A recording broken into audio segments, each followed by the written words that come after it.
Welcome to Boris FX Live, sponsored by Dell, NVIDIA and Intel. Welcome back to Boris FX Live. It's been a little while, but I'm still Ben Brownlee and you're still watching. So it couldn't get any better for either of us. Don't call it a comeback. We've just been storing up all our energy to bring you the finest live stream with almost zero technical hiccups. We got Brian back at the helm of Mission Control, so it's going to be a smooth one today. And today's topic is all about AI, but we're not interested in any hype. I brought together a few people who are going to show some practical techniques for speeding through arguably some of the least fun and creative bits of the job. So things like garbage masking for camera solves or finding and blurring 100 faces in a crowd. Plus, I'm also going to be exploring ideas without committing too much time to see if they're going to work. So it's a big topic, and I brought in 4 friends to talk about different aspects of Boris FX's growing range of AI and ML tools. We've got Christoph Zablisel, who's going to be looking at object detection in Mocha Pro and ways to improve camera solving accuracy in SynthEyes. We've got Grant Kay, who's going to be taking us through some sapphire masking tricks. We've got Zach Ciotti, who is going to be showing off some of the new depth matte generation tools and some time-saving blurring techniques inside a continuum. If I've still got a voice left, I'll be taking you through some clever auto masking in Silhouette. And if that wasn't enough, we've got Renee Robin demoing some fantasy madness inside of optics. It's like a double mega stuffed Oreo, but remember, you don't have to eat all that Oreo in one sitting. This stream will be available for viewing later. And we've got a lot of new people coming in to give demos. So stay tuned for that. But here's why you want to watch live. Because 2 things. 1, I want to hear from you. And 2, I want to give you stuff. So here's how you get involved. If you are watching on borisfxlive.com or on YouTube, you will see that there is a lovely live chat box right to the side of your viewer, or maybe just underneath it. So what I want you to do is to tippy tap all thoughts and questions as you come up with them into that box immediately, please. Like, don't wait and say, oh, maybe they're going to get to it later. No, I want your questions now in that chat. If you're on borisfxlive.com, of course, there's something else you might want to do there, and that is entering your email for a chance to win one of our fabulous prizes today. All you got to do is scroll down to the bottom of the page, find that form, and tippy tap in, lots of tippings and lots of tappings in your details into that box, and we'll be giving away some great prizes later. Of course, terms and conditions apply, which is why we have the little terms and conditions box down in there as well. So a big thank you to all of our sponsors, NVIDIA, Dell and Intel, for helping to make these streams possible. And of course, a big thanks to you as well. Let me tell you a little bit more about a certain Dell piece of kit. Of course, we're going to conquer the complexity of AI with Dell Precision. Power your passion and purpose with NVIDIA RTX GPUs. Available, it's got to be available later. No. They're available now. Thank you very much to Dell and NVIDIA for sponsoring. Of course, you want to follow us on all of the socials. You're already on YouTube, so why not hit that subscribe button right now? We're, of course, on Instagram, FatCheekBook, and Twitter X. I prefer the bird. I prefer the bird. Of course, we are also around at Discord. So if you want to join us, go to www.borisfxdiscord.com. Now, what prizes are we giving away? Well, I said we should probably give away one Boris FX Suite. Brian said, no, I want to give away 2 Boris FX Suite. And I said, no, we're going to give away 3 Boris FX Suites. That's a 1-year subscription going to 3 lucky individuals today. Each of those is $1,495. Actually, it's more than that. These prices are wrong. This price is a lie. That's a discount price, and no one should ever look at that price. It's $1,600. Come on, man. It's more. Let's go. These are huge prizes. All you have to do is go to borisfxlive.com and fill in that form. It's easy. It's just that easy. But that's enough of me talking. Let's bring on our first guest now. And I believe he is coming in live from Germany via satellite. Christoph, are you there? Hello. I'm there. Hello, Ben. Hello, welcome to Boris FX Live. I believe this is your first jaunt to the Boris FX Live shores.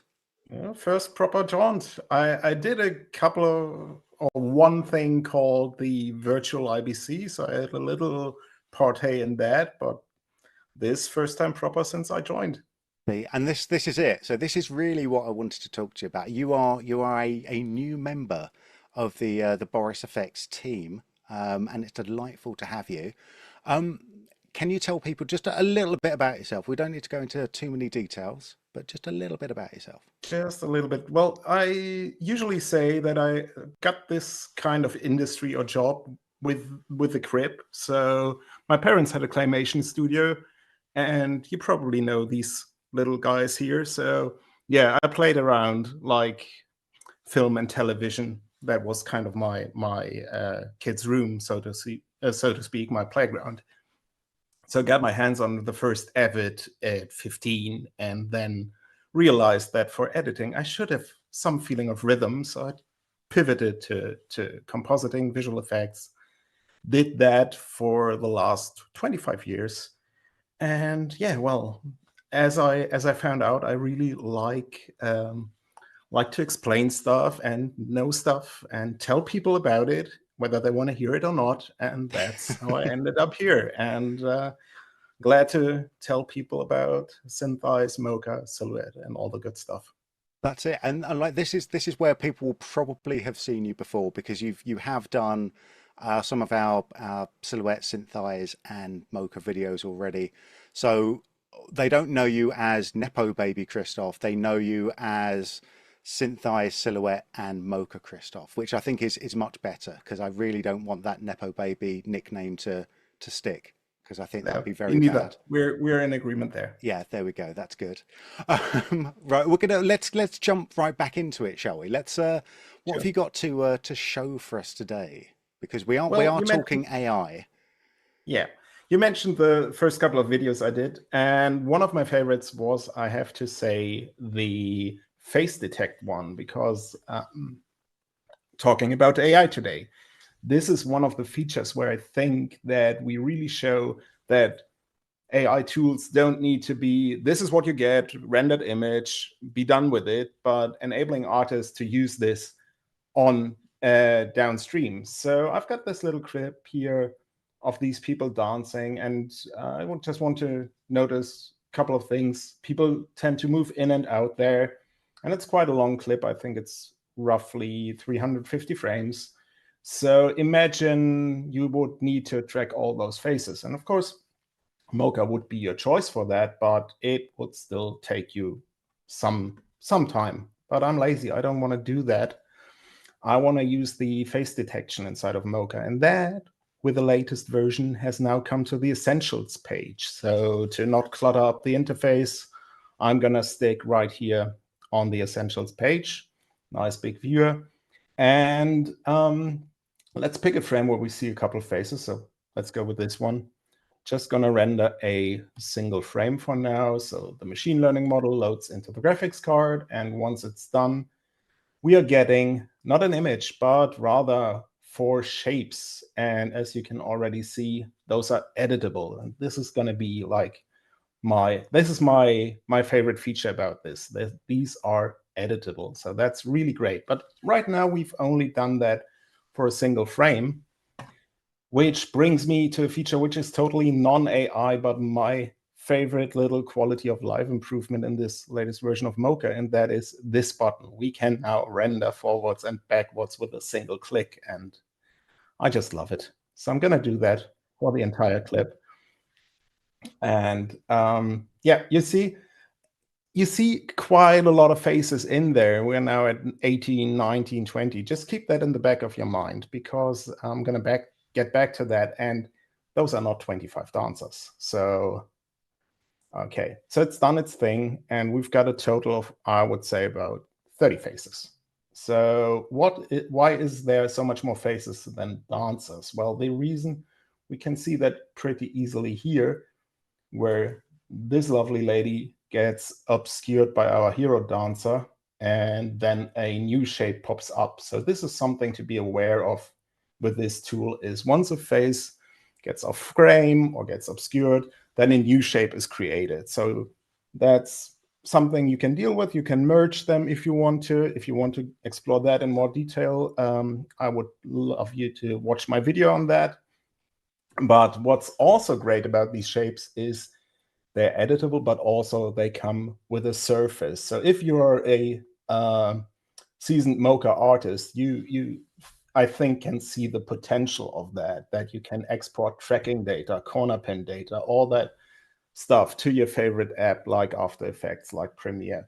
So yeah, this is what I was talking about. This is not like the rendered image, take it or leave it, but rather the ML tool is supplying you good, feasible data that you can then use on. And I'm really keen to find out what people come up with, what sorts of ideas. So obvious choices could be this used for beauty work or for witness protection stuff, but also like motion graphics. And there's probably much more use cases that we didn't even think about yet. So just to show you what else is possible, these can also be linked. So while these are not like your proper Mocha shapes in that they are capable of everything, because as you notice, they were generated very quickly, but they are 90% there. So you can modify them. You can link other shapes to them.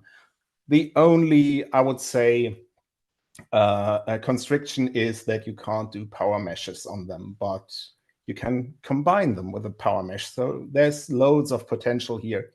I'm not going to take them out of Mocha today, but as you know, Mocha can export to a lot of hosts. So go give this a play. And yeah, one of my really favorite AI features in Mocha 2025.5. And with that, I would like to take you over to Synthesize and show you my favorite feature there. So there we go. So if you are not familiar with this shot, I would suggest you check out our collaboration with Kitbash that we are having at the moment. So this is something that Mr. Brownlee shot for us in Denmark. And I'm going to start by just traditionally auto-solving this shot. Just generate a bunch of trackers and see what is happening.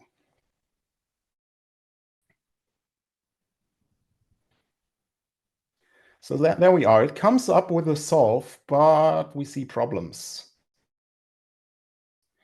There are stray trackers up here. I think if we zoom in really closely here, we actually see a seagull or something, which is very nicely tracked. So it shows off the great potential of the tracking algorithm, but we don't want these in here because they give us problems with solving a proper camera. Also, like these very subtle movements on the oceans, you don't want them in there. Now, traditionally, I would have gone in there and just picked those off, gone in here, deleted this guy, and then I would go further and further and probably miss some, and then I would have refined and gone back and deleted some more.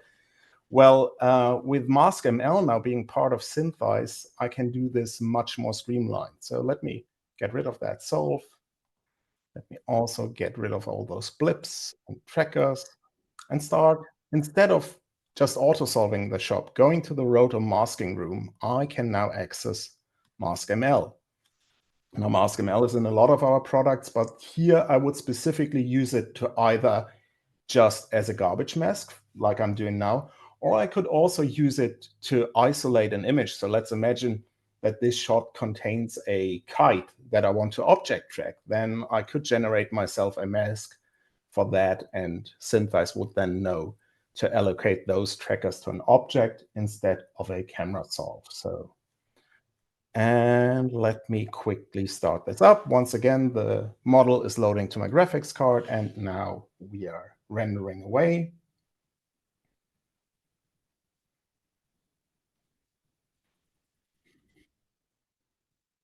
Almost there, and there we go. Okay, once it's done, I can go back to my summary room, do that auto solve.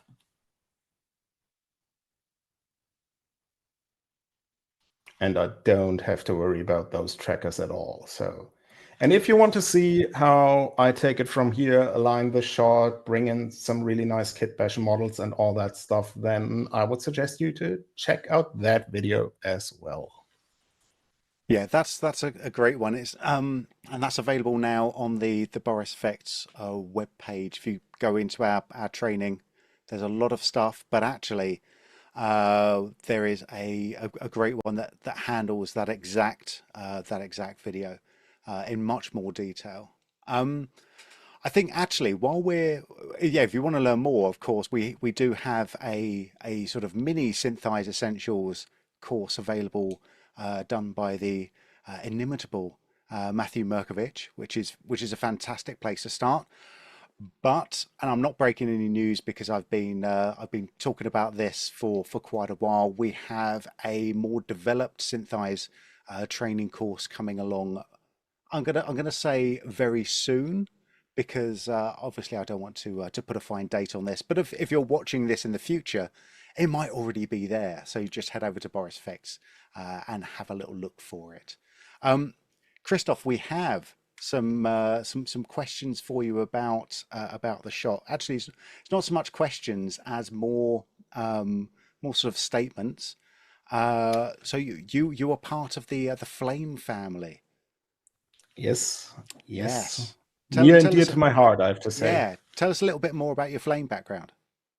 Well, when I started, I actually started on the Henry, which was way back when and very rooted in advertising. So I really started out in this advertising area, and that was also really like the domain of Flame. And once I started learning that, and call me a late bloomer, I started learning Flame in 2008, which is like, compared to some people like out there, it's late, but still I really love that tool because it's so much more than a single task. It's editing, it's compositing, it's finishing, it's all in that one box and all. Yeah, and I just loved working on Flame, and still love working on it in conjunction with Boris products, because it's really a tool designed to work with clients on, and that's like, yeah, I really enjoy that. That's a good, nice. Yeah, and the community is just second to none, I have to say that. So really special shout out to my Logic peeps, and they are a great community. And yeah, I'm going to say you don't have to say that, because I can see there are already some people in the chat from the Logic group, but you choose to say that of your own volition. There we go. That's perfect. There we go. Like there's maybe we can bring in Renee on this as well, because I want to talk a little bit more about Kit Bash, just very, very briefly, because we will be talking about it a little bit more later in depth. But Renee, can you tell us a little bit more about this Kit Bash deal, please? Yeah, so right now we have a deal going on with Kit Bash 3D, where basically you can get 80% off the 3D Creative Bundle, which is pretty awesome. So basically, if you've ever been curious about Synthesize or Mocha Pro and you haven't really, wanted to go full in or something like that, this is a really great opportunity for you. So it includes 3 months of Synthesize, Mocha Pro, and Optics. And then it also includes 3 kits from Kit Bash. So there's a spaceship fighter, there's the Brutalist 2055 whole city suite, and then the Trooper mech. So if you're wanting to get into the 3D space or into the tracking space, this is a really, really great deal. So I think the normal price on this is, $750, give or take, and it's 150 right now, so super cheap. Yep, yep, it's really good. And we're also, if you create stuff with it, we would love to see what you do as well. So just tag us in any of those videos. That would be amazing. Cool. We'll talk a lot more about this, but in a little bit later. But yeah, if anyone is curious about how they start to get started with using using the Kitbash assets inside of a 3D tracked scene, then that bundle also includes all of the assets that you'll need to get started. So yeah, and also watch Christoph's video. I can't remember how long it is. It's about 20 minutes or something, and it's just it takes you from A to, I was going to say A to Z, but we have a very international audience here, so A to Z would be much more in keeping. Right, well, before we give anything away, what I'd like to do is to say thank you very much to Christoph. If you've enjoyed that little thing, obviously give us a little bit of a thumbs up. You'll be seeing much more of Christoph in the future, and he'll be back. If you've got more questions for him, please drop them in the chat. We are watching, we are listening, we are reading. That's a word, isn't it? Reading. We're doing that as well. But I'm going to come in to greet my second guest now. My second guest is another person from the Flame, with a Flame history. You might know him as Grant K, because welcome, Grant K, to Hey Boris there, FX Ben. Live. How you doing? I'm doing very well, thank you very much. Yes, yes. Talk to me. Talk to me about your history with the Flame. Oh, well, my history of Flame goes all the way back to the early 2000s. I was editor by trade. Started to be dragged into motion graphics, VFX. Worked in production for quite a number of years, and then I kind of caught the bug of selling, developing, marketing, and then ultimately training with VFX editing, compositing software, and then it just started this incredible journey where, as I said, worked in production for a while, and then all of a sudden became this person that loved to spread the knowledge and train people, and that's kind of where I've been for a long time. Is just always involved in the industry, but spending a lot of time helping people get them up to scratch, eliminates the black magic, as I called it, the black magic that never used to be spoken about. Now, I created hundreds of videos showing people how to use the products and everything, and it's been an amazing journey. Yeah, and it's a real privilege to actually have you as part of the Boris FX team now. What people don't know, because it's why would people ever know this? But Grant actually taught me or showed me combustion 20 something years ago, and also showed me the particles inside of combustion as well, which will be probably familiar to some people who have ever seen particle illusion at some point. So it's all one big circle. So as long as you keep running around, you're gonna meet the right people again and again. But yeah, it's great. It's great to have you on board. It's great to have your talents and your voice on board as well.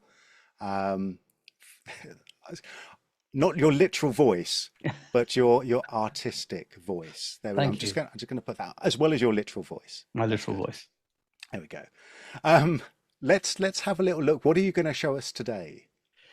Well, basically, what I'm going to do is I'm going to take you through a bit of Sapphire. Specifically, we're going to focus on the AI side of Mocha. And I've also got a few tips and tricks that I've discovered as I've been getting myself really into the application. So I thought it'd actually be a very good idea just to really just start off with showing people how to use it, how quick and easy it is to use, before we start looking at, let's say, a bit more challenging track than something really simple and straightforward. So I thought it'd be good to start off with this gentleman here doing a bit of skipping. And let's say a classical example of getting a shot and having to do some work on it is to say the client's asked you to add more depth of field in there. So for example, here I've added a sapphire blur, so we can then control, how much blur we want on the shot, but obviously we want to separate him from the background. So every one of the sapphire filters does have a mocha option. And I just want to point out at this very point in time that even though I'm using my host as After Effects does come bundled with Mocha AE. That doesn't have any of the AI tools. We're talking Sapphire Mocha and Mocha Pro, and I'll kind of mention those as I'm working along, just so that you know which version of Mocha will I be using to give you the features functionality. So here, if I edit this then launches Sapphire Mocha. You can see at the top of the screen. Okay, so very simple and straightforward is if I wanted to track this particular gentleman using the ML object selector as well as the ML tracking, and I've mentioned them separately and I'll mention that why in a minute. But to do a simple track, it's really straightforward. At the very top of your toolbar, and I'm looking at the essentials, which is the really nice and easy to use interface without all the tools in one go, is this little object brush over here, and you can select that. And the way this works essentially is you just pick an object. Now, when it comes to humans, one thing I learned is, and this is from Ben, is you top the head first. And that then kind of gives you the face of where it's selecting and then choose a more low location. Now, you can put as many of these little green dots wherever you want to really refine and choose the image, but I found that the object selection is actually very, very good in a very short period of time. Now, the other thing you need to know is obviously this has created it's like a quick mask object selection type thing. And what you need to do is you could just hit track straight away and start analyzing and seeing how it looks. However, one thing we do tell people to do, just as a word of usage, is just to hit finish. And the reason for doing this is we can then actually see the spline that's been created. So you can think of the object selection as a tool that will help you create a mask if you wanted to just then manually animate this, or you could use this for tracking as well. So there's a lot of options here. Now, in terms of the ML Assist for tracking, you've got your regular tracking tools, which you should be used to from the regular tracking that Mocha's always done. But under Mask, we now have the Matte Assist ML options. You've got to make sure that you turn on the option to generate an object matte, and it's really straightforward and simple. I'm on the first frame, so I just need to analyze forward or render forward. So what I'm going to do is just hit the analyze here, and then we can see it actually going ahead and building that mask. And, it's doing a very good job, even with the skipping rope. It's going backwards and forwards. And this is a pretty easy thing to do. It's not too difficult. Okay, so straight away, if we then start scrubbing this, you can see that's the person I have. And then to apply this to the shot, once your track is done, you simply save what you've got. You return back to the host. Obviously, it's giving him a really interesting sci-fi look, but obviously you can open up the Mocha options within the Sapphire filter, and let's say we invert it, give it a little tad of blur, and if I play that, we've now created a depth of field effect. So it's really easy. If you get shots that you literally need to bang out very quickly, get them done, it's a really nice way just to be able to have access to Mocha in whichever host you're using to be able to quickly get these masks and get them quite effectively. Now, as I said, this one we did from scratch. I've shown you how to put the points in, do the tracking. It works really well. But I did mention that, the ML assisting tools in Mocha are in two parts. And for example, in this shot, I've got a car, and let's say we want to track this car, and this will work with Mocha Sapphire as well as Mocha Pro. In this particular case, I already have got a mask, a spline that was drawn. So this was done manually. Okay, so this wasn't created by Mocha. So I want to use a manually created spline and use the ML Assist to do the tracking. So the way that we can do this, and this is first a little tip, is you can see the spline exists the entire shot. But for the Mocha tracking, for the ML Assist, we only really want to see the spline on the current frame as our reference frame. I don't believe it's necessary. I mean, I do stand corrected, but what you can do is you can say to the spline, turn it to single frame on.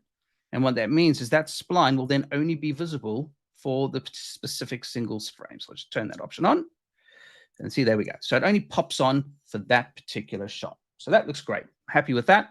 And then like before, I can then make sure that we're looking at the mask options. You turn your options on and off you go, and it will then start to do the track for me. So that is a manually created mask using the ML Assist tools to do the track for me. And we can just have a look. You can see that's pretty cool. So as I said, you're not limited in any way when using the ML Assist tools in Mocha to either create the mask manually, create it automatically, track it manually, or track it using the ML Assist tools. You get to choose the workflow that you want to use. And like I said, once you've got that, let's just pop the mat on this so you can see it. If I just play that back, you can see that that's the mask done. Pretty quick, pretty clean, pretty easy. Now, obviously, I understand that there are some shots that are just super easy. Demos are always super easy. We love those stuff. But then you come across something that looks like this. So you've got a dancer on there. You've got moving materials, moving objects, crossing over. You know, this is a challenge for ML. I would not, I would not look past for 1 second. So let's take a look at how Mocha will handle this. So I'm going to be using, in this particular case, and I'll explain why in a second, I'm going to be using, in this case, I'm going to be using Mocha Pro, not Sapphire Mocha. And the reason for this is when using Mocha Pro, when dealing with difficult tracks and difficult masks that could be an issue, Mocha Pro offers some extra little tools that are amazing when having to correct things on a frame-by-frame basis. So same thing as before. We'll start off trying to find a nice little point. So let's say, for example, I think, let's say I'm being a little bit fussy here, but let's say, for example, that point looks okay. Her face is in focus in the shoe. That's great. So once again, I'll go choose the object brush. I'm going to plop a little selection on her head. There we go. And it'll do the analysis. We'll also do one down here by the foot. And it's already done a really good job in selecting. But I want to make sure that it does an even better job by being a bit more specific with the selection. So as I said, wherever I select, I'm literally putting in points. Now, what could happen is as you're adding points and green points onto the object you're trying to select, it could accidentally select other areas, for example, areas in the background. So if you want to exclude those areas from being part of the selection and make sure they're definitely excluded, you can hold the Alt button down if you're using Windows or the Option button if you're using a Mac, and we can just simply put the red dots around. So green dots included, red dots excluded. If you find that whatever you're doing in terms of the selection, the points are just not cutting it, this is where you can use brute force to adjust and create your object contours. And the way you do this is by simply coming back to the toolbar and you choose this little paintbrush, and specifically with the little plus icon, because that then adds to the existing selection. And you can either add more into the selection or holding Alt or Option, you can remove. So it's just a way of just showing you, you can, you can go light and nice, or you can use total brute force on doing your selection. Once again, make sure you finish the mask, and that's the mask. Looks okay. I'm pretty happy with that. And all the ML options are on. Great. And in this case, because I'm in the middle of the shot and not at the beginning, I'm going to track forwards and backwards. So we'll have a look at what it creates. So you've got the mask being created. Not too bad. Okay. The hard edges, great. Obviously, hair. There are other things we could certainly discuss and to do this, but in terms of getting you 90% of the way there for a mask, I'd say this is pretty good stuff. So let's just have a quick look. That looks really great. So just to point out, so with the mask on, we have a look here. It's looking pretty good, but there are some areas where you can have issues.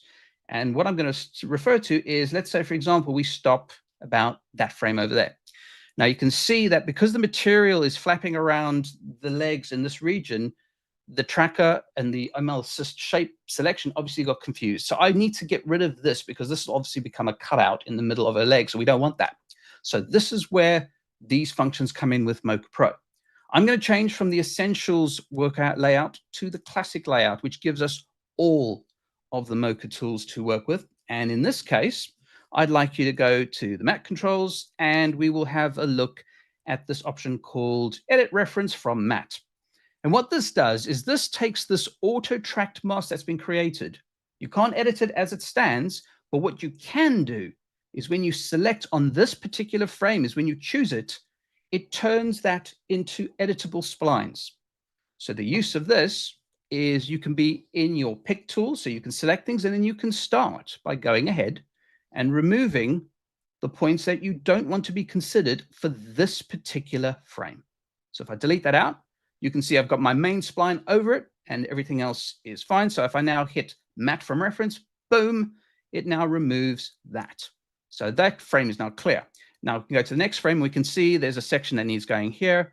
I'm not going to do every frame, but I'm just going to give you an idea of how it can work. So this is a huge, huge time saver. So you've rotoscoped something that could potentially be incredibly complex, and then you might need to just go ahead and just tidy some things up. So this is just a really nice and neat way of just going in there. And as I said, I mean, I'm deleting sections and everything, but you could easily go ahead and adjust the main spline if you need to. You know, if something has just been excluded, you could go ahead and do this. You know, that's pretty good. So we've now got clean area over there. So as I said, as you're going through something, if you know that there are individual frames that could do with a bit of tweaking, this is a very, very powerful way to go ahead and edit those individual frames to really get that detailed type of work. Once you're done, same as before, you simply save what you've done and you come back out, and let's have a look what this looks like. So if I was just to have a look at the matte, that's good. And if we have a look at the results, obviously with a bit of dilation, maybe shrinking the hard edges, you can do. With hair, you know, I wouldn't be surprised if anybody tried to rotoscope each strand, maybe different types of compositing techniques, luma keys, chroma keys, so on and so forth. I'm sure you guys have done this before, but you're 90% of the way there creating a matte with such complicated movements from a dancer. Now, obviously, I'd like to take this information. I'd like to use it in a sapphire filter. So how do we go about taking information from Mocha into another sapphire filter, even though they're completely separated out? Or perhaps you've created in one filter, you want to use it in another. Well, it's a very, very simple workflow. All you need to do is when you are inside of Mocha, to take this information out to be used elsewhere, you simply go to the File menu and you export the project. And in this case, I'm just going to create a file called Dancer. We save that. Okay. And then what I'm going to do is, I don't need this anymore. I'm just going to delete that. He deleted it in a demo, scary. But what I have here is I have some other filters. So this is just a halftone filter. I've just graded, made a color. There's obviously nothing on it at the moment, and I want to use the matte to cut the girl out. So we're going to go into Mocha. Now, what's very cool here is we're now in Sapphire Mocha, not Mocha Pro, but the masks I created in Sapphire, in Mocha Pro can be loaded into Sapphire Mocha. And the way you then load the information back in is just go to File and choose to merge the project. So we'll choose the dancer file that I created. We'll load it in. And there it is. So we just pop that on. You can see that's exactly the same one we had before. We can then just save it and apply it. And boom, you've got it there. And I like this. We can go ahead, invert with a little bit of blur. And then straight away, we've now created that.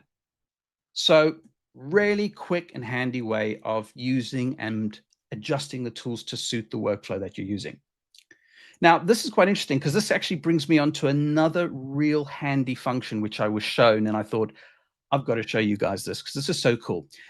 So what I've got here is I've got a warping chroma. So we're just warping the chroma outwards. And I just because I can, I'm just going to go back into Mocha for this particular one.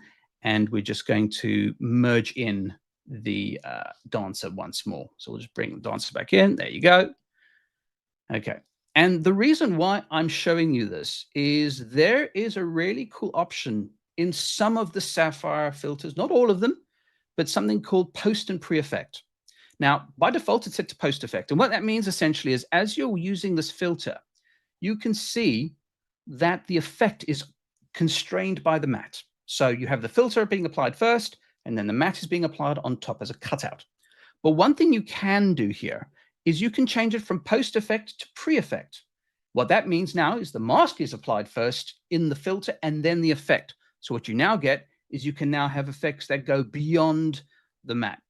Now, obviously you think to yourself, well, yeah, you can do that with glows, you can do that with rays, you can do it with a lot of those sapphire lighting effects, but for other effects that do this type of work, didn't have that functionality. Well, now you have. So my advice to you is we've got, as I said, we've got a few, and I think Ben may know the list or knows where to find it. But if there are filters you find that you would like this pre and post functionality, please let us know. It'll be really, really, really handy to see what we can do for you guys as well. So that's really, really cool. And I think the last thing, Ben, the last thing I wanted to mention is I'm pretty new here. I'm the newbie. And one of the things I'm doing is I'm learning a lot of the tools very quickly. And one of the things that I've kind of been challenged with is to learn how to create custom effects with the builder. And because of that, I'm actually doing a Sapphire Essentials series specifically for Builder. And for those of you who don't know what Builder is basically a Sapphire tool that allows you to take not just one, but multiple effects and put them together. So to show you very, very briefly is that there is this environment, okay, may be familiar to those with VFX. It's a node compositing environment where you can go ahead and take various different filters and literally start putting them together and build out effects. Now, what's the point of this? Well, essentially, you can build effects in an accelerated, user-friendly, very easy-to-use environment. You can see how fluid it is. It's also accelerated, so we get a lot of quick responses. But it's a great way to build your own custom preset. So if you're designing your own specific looks for a particular series of programs, you could design this as a preset and then load it as and when you need it. What's even more impressive is whatever host you're using, you can actually tell the builder which channels to output. And this means that if you were to hand this over to someone who is not so into the builder, or perhaps even a junior, they can have a bit of adjustments in their host without having to dive deep into builder and know the ins and outs. It's really, really cool. And then, as I said, these presets, you can then share them across builders on any platforms and all of that. So this is an essential series I'm working on. So, keep watching this channel. Hopefully something will come soon. Now, the last thing I have to say before I give back to Ben, I'm sure he wants to take the mic away from me now, but I've learned Yes, a I do. ton No more. of this stuff. So borisfx.com, great resource. Boris FX YouTube and Boris FX Learn on YouTube. Tons of stuff for you to learn. So that's what I wanted to show. Really excited, and I hope you guys enjoyed it. No, that was brilliant. That was brilliant, Grant. Yeah, I mean, I think that's a really good time to remind everyone, if you're not already subscribed to the Boris FX YouTube channel, you're here now. There's no better time to press the button than it. Actually, there is. 15 years ago, it's a better time to press the button. Do it now, though, because you'll forget in 5 minutes. Subscribe, hit that thumbs up, say thank you to Grant. It costs you nothing. It means, I'm not going to say the world. No, it doesn't mean the world, but it means a little bit. It means just a little bit to me. What means more is all of the really cool stuff that's been coming in through chat. Like some of the stuff I was going to read out, but then someone is breaking their NDA in chat, which is all the more reason when you're watching the replay to read through chat as you're going through. So we're not going to ask that question. What I will do is I will ask a different question.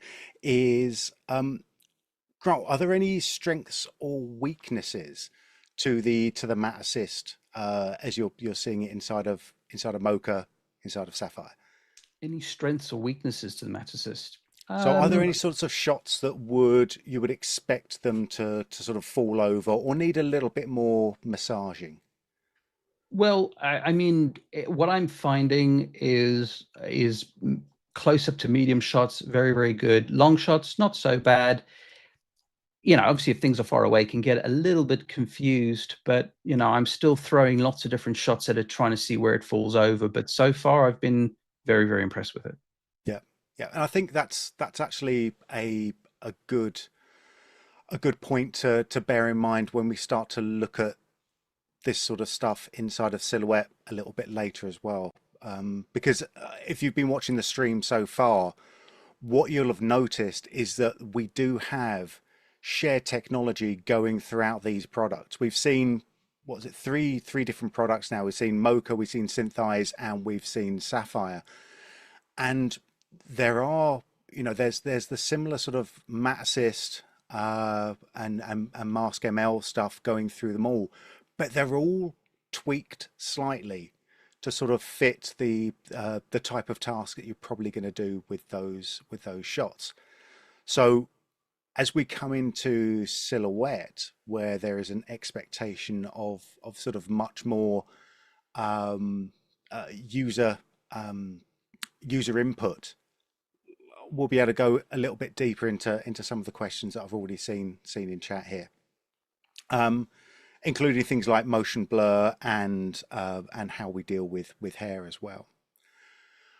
One other thing though, and I've now just gone completely. I've completely blanked on what that one other thing was.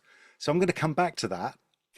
Thank you very much, Grant. You're very welcome, Ben. We'll talk to you in a second. What I want to do now is actually give away some stuff. You're going to hang around for a little bit though, yeah?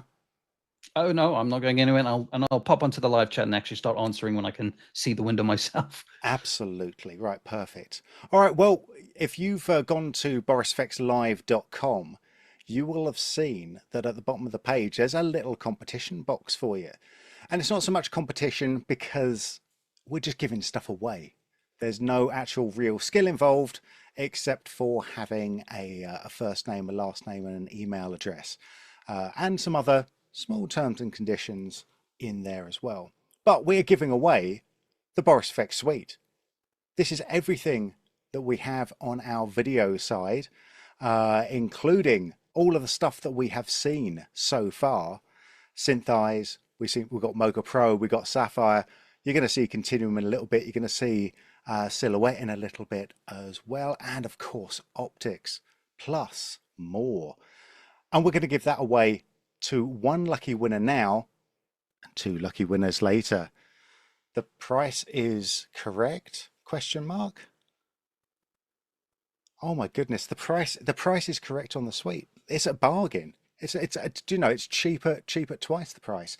But someone is going to get this for free. They're going to pay 0 of the price.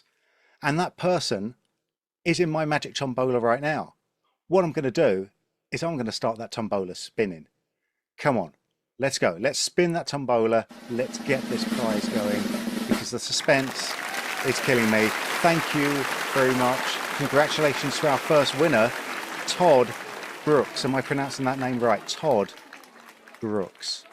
Well done. You are our first winner of the day, Todd. You have won a 1-year subscription to the Boris FX Suite. Congratulations. It's almost painless for you. And now you don't have to ask, how do I get my suite? We're going to contact you within 24, some say 36 hours, depending on what time zone you're at. But congratulations, Todd. Everyone give it up for Todd in the chat. There we go. Feel free to spam random emojis in the chat. There we go. You've still got time to enter the competition. We haven't given away the last of our prizes yet. Go to borisfxlive.com, scroll to the bottom of the page and tippy-tap in all of your details. You cannot type normally. You have to tippy-tap in those details. Otherwise, it doesn't work. And of course, full terms and conditions apply. What I haven't done as well before we move on to our next guest is I haven't talked about our Discord community. We have a thriving Discord community. Some would say it's alive and thrive. I would try and find a better rhyme, but not off the top of my head. If you want to join our Discord community, you just have to head over to www.borisfxdiscord.com. What happens if you don't put in the www? You don't want to find out, honestly. You just want to type it in, www.borisfxdiscord.com. Join the community. It's a lot of fun. You ask your questions, you show off your stuff, you help answer. You know, it's a community. People like each other. All right, without more of my nonsense, there's been too much of my nonsense, I'm afraid. We've still got a fair amount of nonsense now, but I'm going to bring in my next guest. Zach Ciotti is another newish member of the team. You'll probably know his voice and his look from some amazingly high energy videos that we've had on our YouTube channel. Pretty high, yeah. Some say a little too high. We can just like scooch it down just a notch. I would never say that because that's far from my job. But some people have said that. Zach, welcome to Boris FX Live. It is a pleasure to have you here, my friend. You know, I am just thrilled. Thank you so much for having me. And this is my first live stream I've ever done. Like even personally, I've never done a live stream. I This don't is feel silly. nervous at all. This is silly. This is almost like someone like you should have been doing live streams pre-COVID. Like someone, you know, this is how much I believe in your live stream abilities. Amazing. Well, I'm happy to be sharing some Pre-COVID. stuff. Good. I'm happy to have you sharing stuff. What are you going to be talking about today? Yeah, Actually, so- no, forget that. No, I want to hear about you. You, the man. Right. So, I got into visual effects and things that move back, I think it was 1996, I want to say, on a DOS computer, where I did I did a little glitchy trick with a drawing program and got some stuff to move. And then I got into advertising and was a director. I went to school and studied under a great documentarian who was known for 30 plus Emmys for his documentary work. And so in every one of these steps, though, especially in the advertising world, I was always able to say, hey, I know what we can accomplish, even for the reenactments and the documentaries. I was like, hey, guys, this is how we could pull this off using really cool visual effects tricks and all the movie magic stuff. And so for someone like me who has a little bit of background and a little bit of this, a little bit of that, I was able to insert all my visual effects ideas, all the motion tracking. I learned Mocha before I even went to my film school, and I had such a fun experience being able to share with everybody what an amazing product that was. And as even though I'm new to Boris FX, Boris FX is not new to me, so I'm very happy to be part of the family now. And you are, and you're very much part of the family. Feet under the table, all of that sort of good. We've even got a space for your hat on the hat stand. It's no, definitely, but not a lot of use for hats at the moment, I'm going to say. No, I'm afraid if I wore a hat, I'd damage this nice coif I've got going on. We wouldn't want to cover that with a hat. All right. Anyway, enough. Let's Ben. get into this. Let's get into it. Yeah. What are you going to show us? So Boris FX Continuum now has a bunch of AI tools involved in the Continuum. And so in Continuum, there's all these different plugins that I've been fiddling around with for the past little while, and I've been doing so all in Avid. So when I share my screen with everybody, I'm going to show you this is all going to take place in Avid, even though it does. And this demo, for this demo purpose, it's going to be in Avid. It does work pretty much the exact same way in Premiere, in Resolve, and Vegas, and so on. And so the things that we've seen so far did give you a taste of that AI. I'm going to show you a couple of other things that are going to help speed up some of the process and make it, make it a little bit easier here and there, cut some corners. And fortunately, it's not something that really, like a lot of people are worried about. It doesn't infringe upon the fear of generative AI and that sort of thing. This is something that really is going to take your skills and help you do it quicker, faster, and better, right? And so I'm super excited to share with you. First thing, again, having experience in the world of documentary filmmaking, there's always been that issue of like, oh no, like when you're trying to get the E&O, errors and omissions insurance, did you get all the signatures from everybody that you filmed and that sort of thing? Well, in some cases, maybe that didn't happen. Maybe you got some shots that included some people that you want to blur out their faces and that sort of thing. So one of my new favorites is called Witness Protection ML. And this doesn't turn you into a dark silhouette and change your voice, but it does do this. And I'm going to show you how quick this works here. So I'm just going to drag, I have my little list here under the custom favorites section, but I'm just going to drop it right down on this footage that you're looking at. And there, I'm done. Live stream over. Thank you guys. I'm have a good night. I'm happy to be able to show you this. It works literally that fast. It's absolutely kind of shocking to me, to be honest. I really expected some sort of delay, something to initialize in the background, some magics to happen back there, but it doesn't. And so just to show you, you're cheating because like I can't see it moving. What you doing? I know. That's one frame. Stop cheating. Let's see if this works, right? Yeah. Oh, hold on. There it is. Yep. Let's see. I'm gonna do a full screen for you guys. I learned the hotkey for that one. How about that? There you go. Oh, it's beautiful. Oh my word, my word. Look at that. So just to look at the behind the scenes here, the sort of stuff that you can do with this is adjust, the amount of the feather, that sort of thing. You can adjust the width, the scale, the size, make sure it fits everyone's faces. The sort of thing that I'm really impressed about, though, actually has to do with who it captures. And if you look over here on this side, let me see if I can make this work here. Uh-oh, there we go. If this man off to the side, he's being obscured by something in the foreground. And what's neat about it is it knows that. And so what it's doing is recognizing that this person appears and disappears, and there's no manual tracking that you have to do. So again, playing that back, look at this guy appear and disappear right over here. And it's watching out for faces. It's trying to figure out who's who and what's where. And it works really, really magically. But let me show you a couple of other fun examples.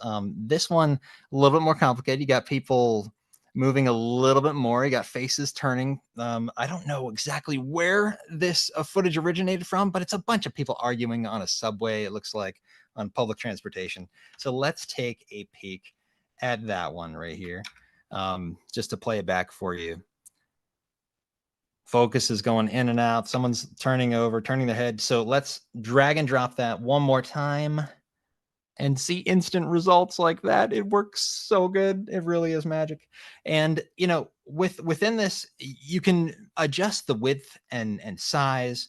You can, and it's smart enough that it knows where to rotate as well sometimes. And so it's capturing quite a bit. Maybe, you know, someone's worried that they're going to recognize you by the beard, you know, like you have a very distinct shaped beard, and someone was concerned about that sort of thing. Well, if that is the case, of course, like I said before, we could jump right in the settings. We could go to the scale width. We could go to the scale height. We can do a little bit of feathering here and make it look a little bit more, give it some more coverage there for you. And there's a bunch of other sort of obscuration effects as well.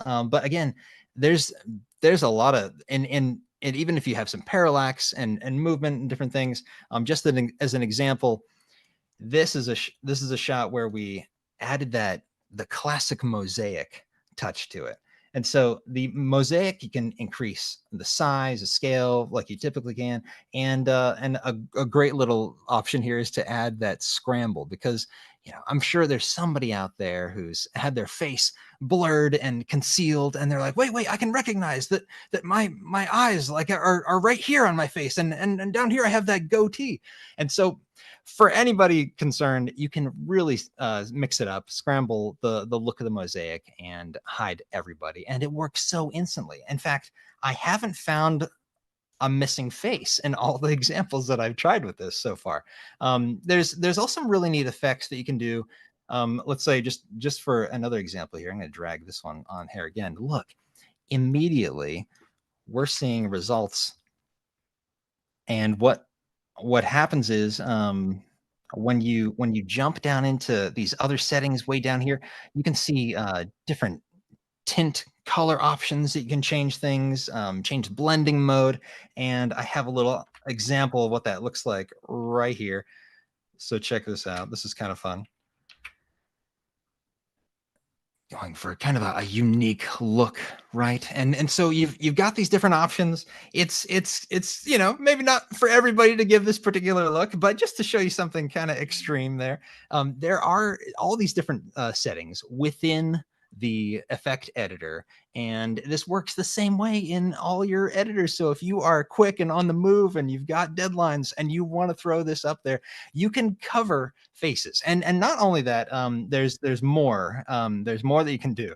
But this last example of faces, I just had to show you this one. This is wild. There's a ton of people in this shot, and I just want to show you exactly how quickly, again, this works. It's because it's not judging based on the amount. It's just instantly working. And I don't know, I'll tell you what, I don't know how the magic works like that. Oh, let me come back to this one. But it is really, really phenomenal. So let me go full screen here, play that one back. And it's covering everybody. The moment people disappear behind someone else, the moment they come back, it is really, really wild. So let me play forward. I want to show you. There is this balloon that, you know, if I were AI and I were trying to figure this out, I'd probably make a mistake or two here. But even with this sort of technology, it recognizes that this little face drawn on this balloon of the sunglasses and smile, this is not a human face. So the ability for it to recognize things is really kind of out of this world. So anyway, that has saved a ton of time for people trying to make sure there's at least a little blur in the background, making sure no one's recognizable and that sort of thing. Now, obviously, you can do some of the things that we just saw Grant or Christoph do, where you take this into Mocha Pro and you can use face detect and you can get really detailed. And if someone gets obscured a little bit too much and you want to maybe solo the main character that you're following in your documentary or something like that, you can selectively choose who is blurred out, which is really, really slick. So I'm super happy about that one. But moving on to another sort of witness protection. Oh, hang on. Before we go on, I've got questions. Go on. We've got questions. Like the first and most important one is coming from Paul Miller, who asks, "What if I wanted to hide the identities of balloon people? Is that possible?" Hide the identity of certain people? No, balloon people. Balloon people. You show the balloon face. You know, what if you want to get rid of it? We're gonna have to talk to the developers about that and make sure that there's a new model they come up with. It's like, look out for the balloons. We'll sort that. All right, that's one. Great question. Paul, thank you, Paul. And Jimmy asks, does it work with equirectilinear or equilinear footage? So VR stuff.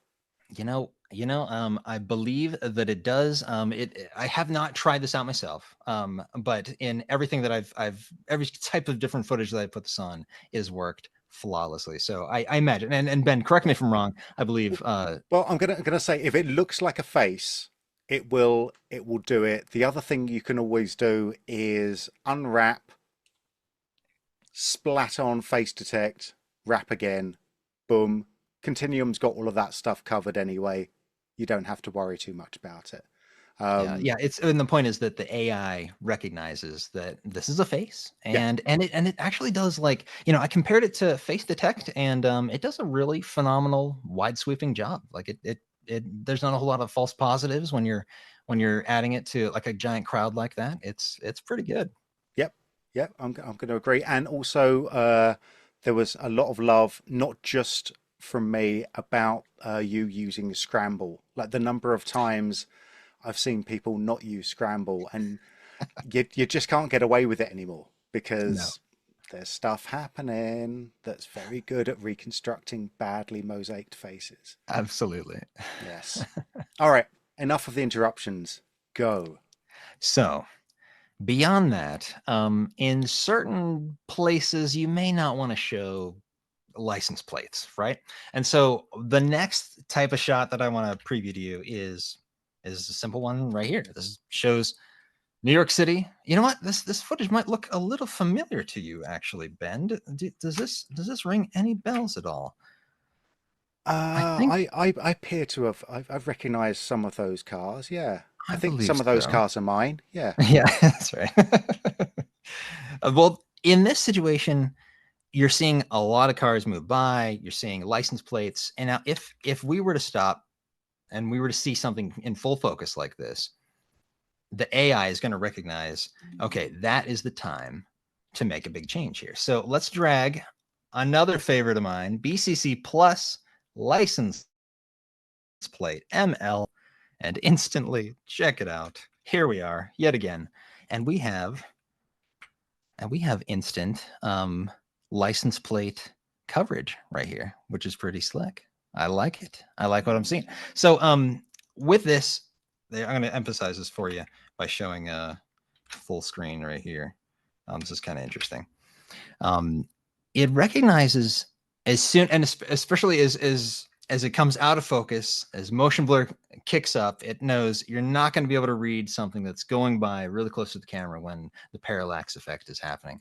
And it looks like it's motion tracked it really, really well. So I've done an upcoming video all about both of these effects, and I'm going to be we're going to be posting those on our YouTube channel very soon. But this works super duper well, just as quick. And what's neat is even with foreground objects or people obscuring those license plates, it does a really phenomenal job of hiding the license plate. So let's see if we can take a look at this one right here. I'm gonna open this up, and I pre-colored this one. As you can change the colors, blur would obviously be the simplest way to do it, feathering the edges to make sure it just looks like it kind of muddles away and disappears. But let's take a look at this one, and you can see how in between people it's still seeing those license plates and making them appear and disappear just as easily. So I can't imagine how much time that may have saved if I was to try to do that in Mocha. But again, I love Mocha, and rectangles are no match for Mocha, and there's a lot of good stuff that you can do within that if you want to get really picky and really specific, maybe even replace the license plate and that sort of thing. And so that's definitely super duper helpful, right along the same lines of witness protection, same kind of technology, instantly taking care of something that would just otherwise be really tedious and not necessarily creative, albeit fun. It's always fun to open up Mocha, always fun to do motion tracking, but this one takes care of it for you really, really easily, really fast. What do you think? Thank Ben? you very much. I love it. I love it. Like, and I just want to note that the people who are saying in the chat, let's now find an automatic way of replacing all of those number plates with some random letters or just something else. Interesting point. I will let's talk to the Mocha dev team on that one. Yes, exactly. Yes. Okay. But yeah, just note that your comments and your requests have been seen. We're listening. Yes. Are we listening? I'm listening. I heard him. See, there you go. Zach's listening. At least I'm listening to Zach. Yes. So I think that's the main thing. Excellent stuff. Well, so no, I was going to say, where can people learn more? Well, if you're interested in seeing just a little bit more, I do want to show you some depth map FX. I want to see depth map. Let's have. Yes, we've got a little bit of time, and then I have to give away some prizes to people. I want you to give away those prizes. Don't make me a liar. All right, let's have a look at depth map. So let me dive back right in here. This is one other thing I wanted to show everybody. One of my new favorites, one of the most interesting things, is taking footage and creating a AI depth map out of it instantly.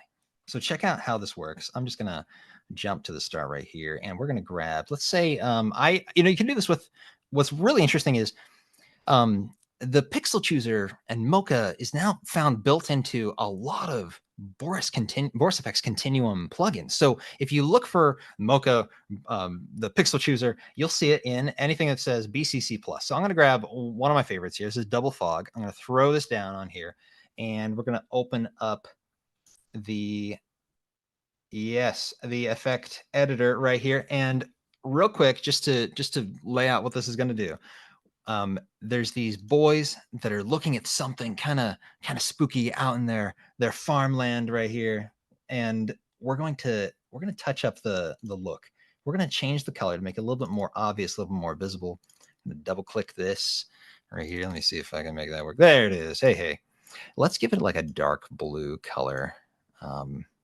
And okay, so there's the fog. You got a nice fog in the foreground, but what if you don't want it in the foreground on everything? What if you want it to interact with these very 3D people and this flat plane that we're staring at right here? So the first thing that I would do is go find, like I said, Mocha Mask and Track, where you can see Pixel Chooser right here. We're going to turn it on by selecting Pixel Chooser on, and then down to Depth Map ML. We're going to click Enable, and instantly it's working. And if you see what's happening right here, we're gonna actually turn on the mat. Let me see where. Oh, right here. No, wait, I'm lying. It is. I'm still. Oh, it's right here. My bad. Here is the mat. Check it out. We're going to invert it, so everything that's in black is not affected by the look here. And so we're going to see what that looks like. So check it out.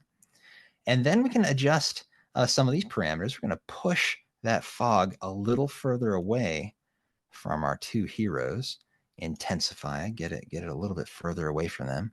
And we have changed the whole look of this. And I want to show you just an example of what that matte looks like right here. So let's check this out. We're going to just play this back. So this is what a depth map is. We've made it look like everything in white, everything in lighter gray to white is being influenced by the effect that you chose.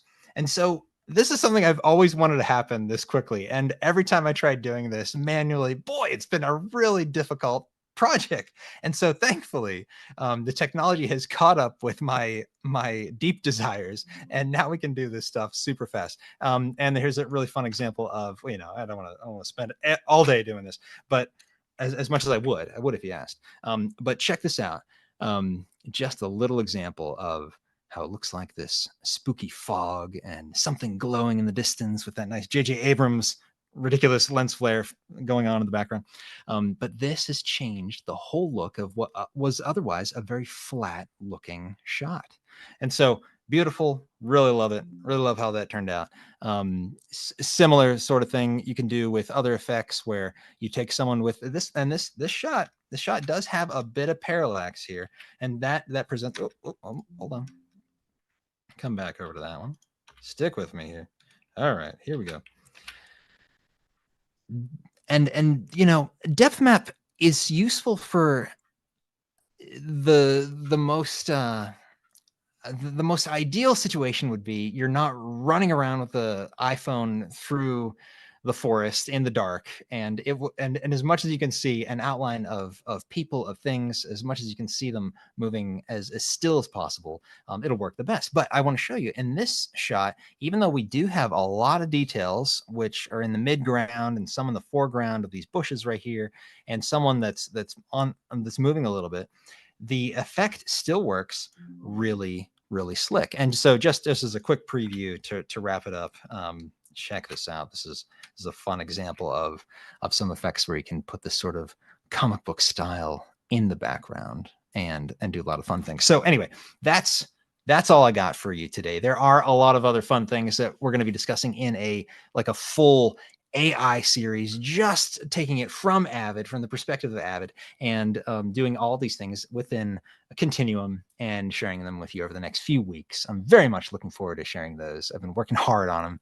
and I'm super enthusiastic about it because AI really has changed the way we do things, but it's enabled us to do so much more. So thankfully, it hasn't taken over our lives, and we can use it to our advantage. So anyway, thank you for watching. This has been really fun. Exactly, and I think that's worth underlining is the whole kind of concept of how we're treating our AI tools. Like, we are looking at using them for doing problem solving, like either stuff that we haven't been able to do before, or not being able to do as efficiently before, and those are all of the kind of tools that we've been seeing so far. They will always fall under that.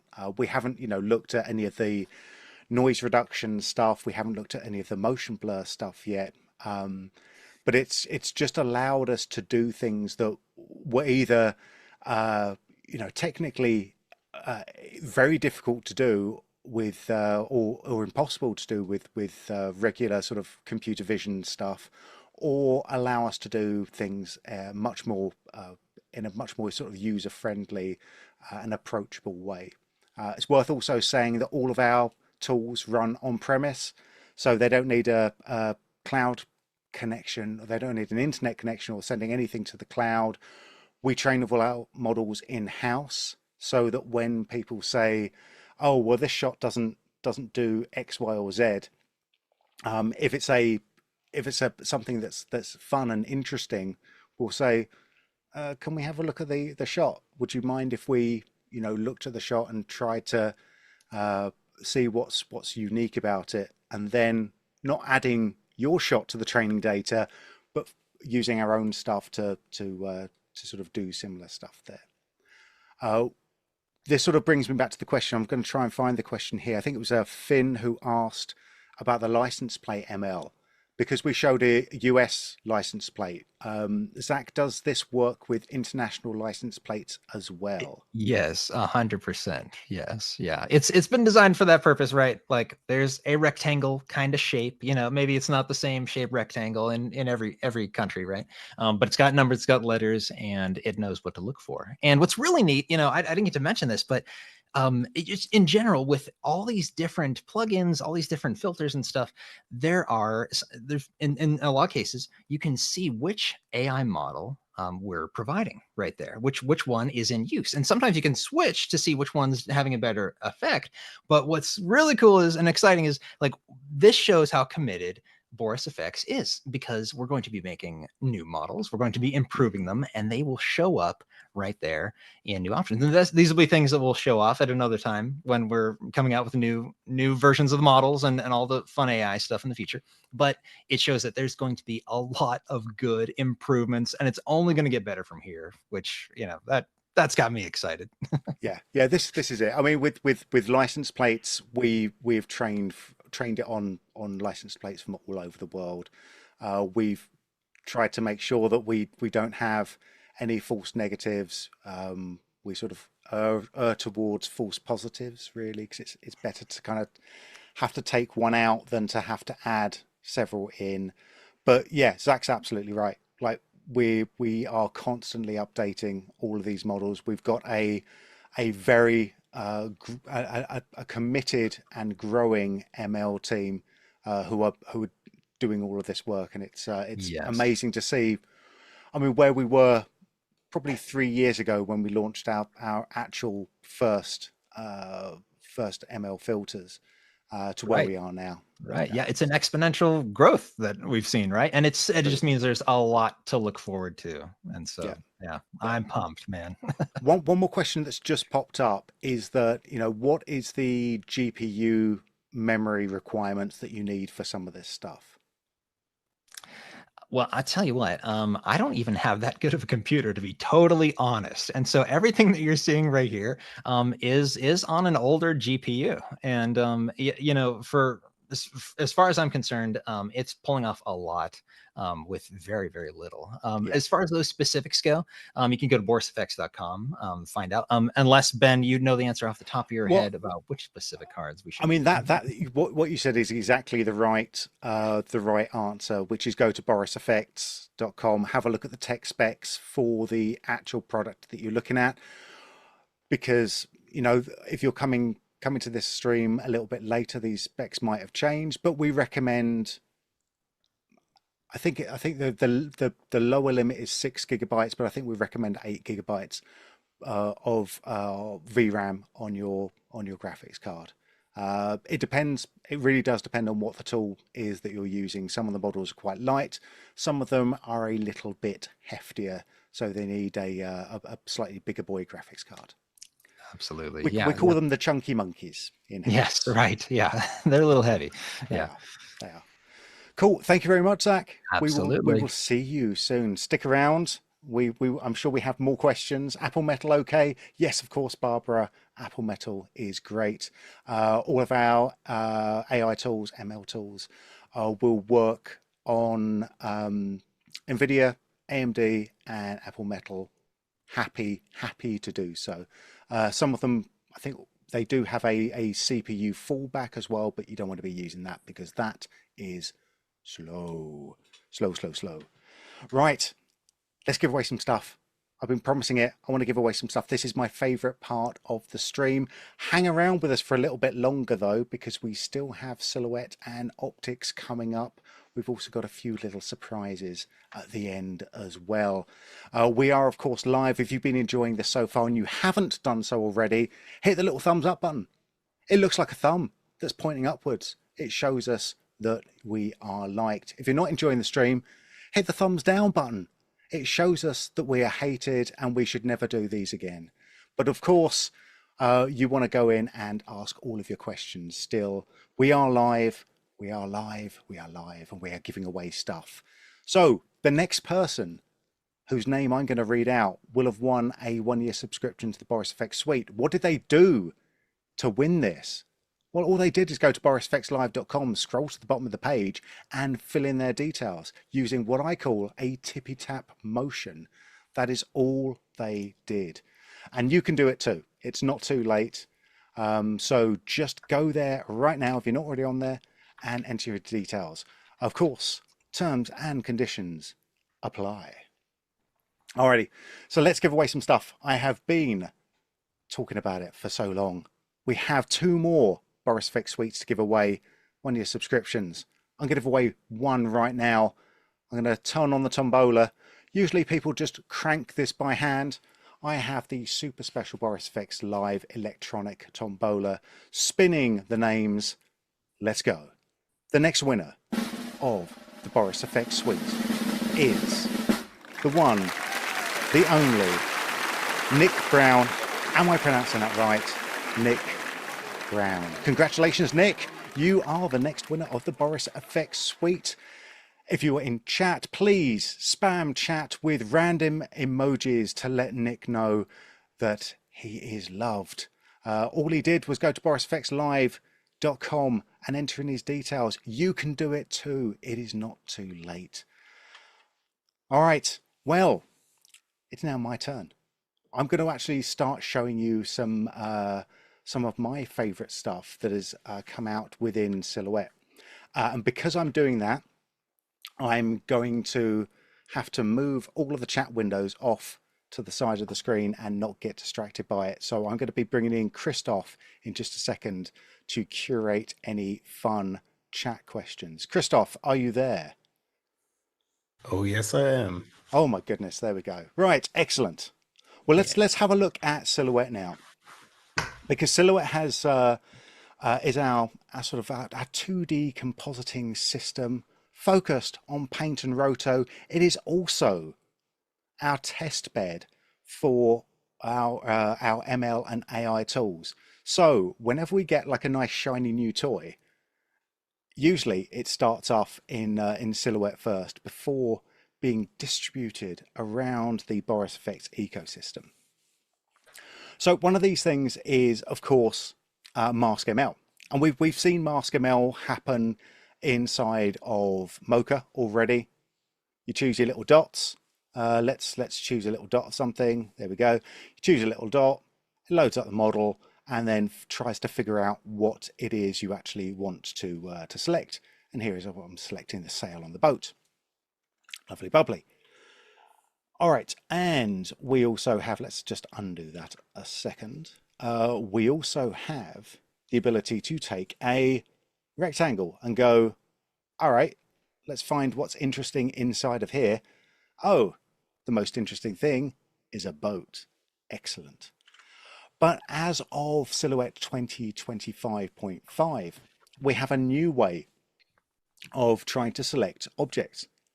If I come down to the bottom right hand corner and just go into my node area here, I have a prompt, and I can just come in and I can prompt. Let's just prompt in boats, and I'll click on the detect objects there. It will have another little think for me, and it will go along and not just find one boat, it'll find all the boats for me. What if I didn't want to find boats? I'll come to a different frame. What if I wanted to find a tree? Let's detect the objects there. Oh, look, there's a tree. What if I wanted to find, let's undo this, a tree and a building? And actually, why am I being coy? Tree, building, people, let's detect. And it's going to have a look, and it's going to find my tree. It's going to try, it's finding my my building, and it's found a couple of people. Okay, so let's undo this. Can we make this a little bit more sensitive? Well, we can, because I've got this little prompt threshold down here. I'll turn this down a little bit and make this a bit more sensitive. And I'll click on detect object again. And now it will find my my tree, my building, and a lot more people. In fact, I've got a huge list of things going down here as well. So we're not just selecting them and creating a single mask anymore, or a single alpha. We're actually taking these and finding individual elements in the shot. So if I don't want some of these elements, say like I can just hide them or just delete it straight off, and that will get rid of that for me. So let's come in here. Let's just delete that. I've got someone typing very, very violently in my ears, which is absolutely gorgeous. And I do love Ben, that. while you're deleting, Paul has got a question in the chat. Yes. And he asks, could you give a very specific prompt, like, for example, guy with a blue shirt? Do you know what? I'm gonna give it, because it's Paul, I'm gonna do that. Man with blue shirt. Let's detect that object. Oh, hang on a second. It's found a man with a blue shirt in there. And it's found a shirt and a man. I'm going to come back to this idea in just a little bit, because I think that's an excellent thing that that this unnamed Paul has stumbled upon. Yes, that's an excellent question, and I will revisit it. I'm going to come into boats. I'm going to come back into boats. I like my boats. What you notice here, and I think we also saw this in the other one as well, is that it's picking up the main object. It's not picking up the object and the reflection, just in the same way in Grant's shot. It wasn't picking up the object and the shadow. If you wanted the object and the shadow, of course you can find that as well. You can grab that as well, but you don't have to. I just want to say one more thing, because at the moment we've just been looking at a single frame. I've piped this into Matte Assist ML, and I'm using the mask source to be cryptomatte here. And we'll find out why this is important in just a second. But what this does is it means that as soon as I hit play backwards, I'm now getting some very nice animated mattes in. I probably should have just set this going a second ago, or even better, I can just come to the first frame here and talk about the new caching that we have in these nodes as well. You'll notice down in the bottom right hand corner, or actually you probably won't notice in the bottom right hand corner, because it's a special overlay that Zoom doesn't pick up. We're using Zoom to do some of this stuff. What's actually happening in the bottom right hand corner that I can see and you can't is a little blue line going from left to right. And what that's doing is it's caching all of that information for me, which means that it only has to do it once. Because that stuff is now cached, I can now come in, and once that's finished caching through, it's going to then play back the rest of the shots. And you can see here, as I just scrub through, why are these disappearing? Well, obviously they're disappearing because they're getting obscured by whoever's walking in front of the camera. And I love it. I love it. It's so much easier. And one of the great things about this is that we can start to use this for actually feeding in other sorts of nodes. So in this one, all I've done is use a mask ML. I've prompted it to look for the sky, and it's given me, let's have a little look at the whole shot here. Maybe I should have cached in the shot. That would have been a good idea. But it's given me a really lovely garbage matte for the sky, in the same way that we saw with Christoph's stuff.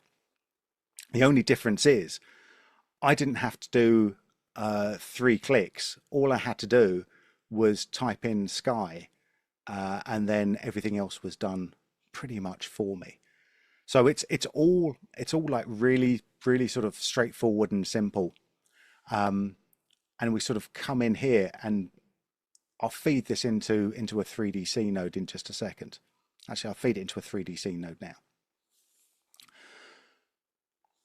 Because what the 3DC node now has, and this is also new as of Silhouette 2025.5, is it's got a little mini version of the Synthesize tracker straight within here. And I can use that matte that I created from the Mask ML prompt as an occlusion matte to help drive my solve. Now I've already solved this, of course, so I don't need to solve it again. and I've already put in a little plate in here as well, a little card.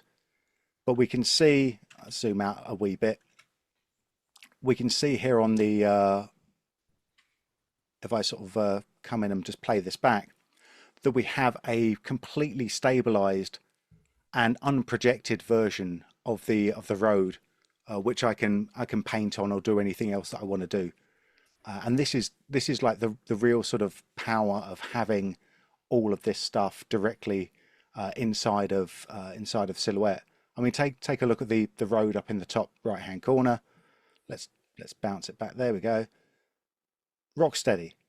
The only sort of little flimmer you're seeing is motion blur. And I just remember that flimmer is not an English word. I cannot remember the English word. Great stuff. All right. I'm going to take what Paul said and asked me to do, and I'm gonna show you exactly the power of these bits here. I'm going to apply a matte assist straight on here. Now, matte assist is the stuff that does the animating.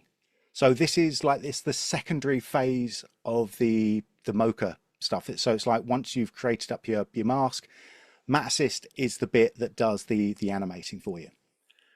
Now, in Silhouette, you can have different sources coming in and driving this matte assist. It doesn't have to be Mask ML. You could add in a rotor node, you could add in an easy mask node, or you could just pipe in anything with an alpha, like even just like a little scribble that you did using paint, which I've done before, and it will just animate and propagate that matte throughout the rest of the shot. What I am going to do though is I am going to select create mask ML node here, because what that does is it creates the node up, does all the connections, and immediately changes my mask source to Cryptomatte. So I don't have to do any of that sort of tedious sort of setup at all. Let's come over here. Let's come a little bit further through here. Let's just purge my RAM for a second. Okay, so we've got a traffic shot. And what I'm going to do here is I'm just going to prompt for cars. Just at the default settings. It will have a little think. And because I purged the cache, it's going to load the model back in again, and you can see it's done a pretty good job at finding all the cars. There's a little car here that it didn't pick up, but again, we've seen what we have to do here. We just have to change the prompt threshold down just a tiny wee bit, hit detect object. Oh look, it's picked up all my cars. If I wanted to get a little bit more detailed about it, instead of choosing car, let's take in van, let's take in taxi, let's take in bus, let's detect those objects. Now all of this stuff, that looks like an Uber that I've been in. Technically not what I wanted. So here is where we would take the prompt threshold up just a little bit. And at that point, you would now sort of get what you actually wanted, which was the vans, van 1, van 2, and taxi 1, 2, 3, and our bus there as well. Now, actually, while I'm here, I want to show you one thing, or one more thing. Let's bring in loads of objects. This is not enough objects, Ben. I want tons of objects. Let's bring in cars. I want trees. I want it all. Give it to me all. There we go. There we go. So that's a lot of objects that we have now here. Boom, boom, boom. I still don't think we're at the limit. Right, let's come into the matte assist here.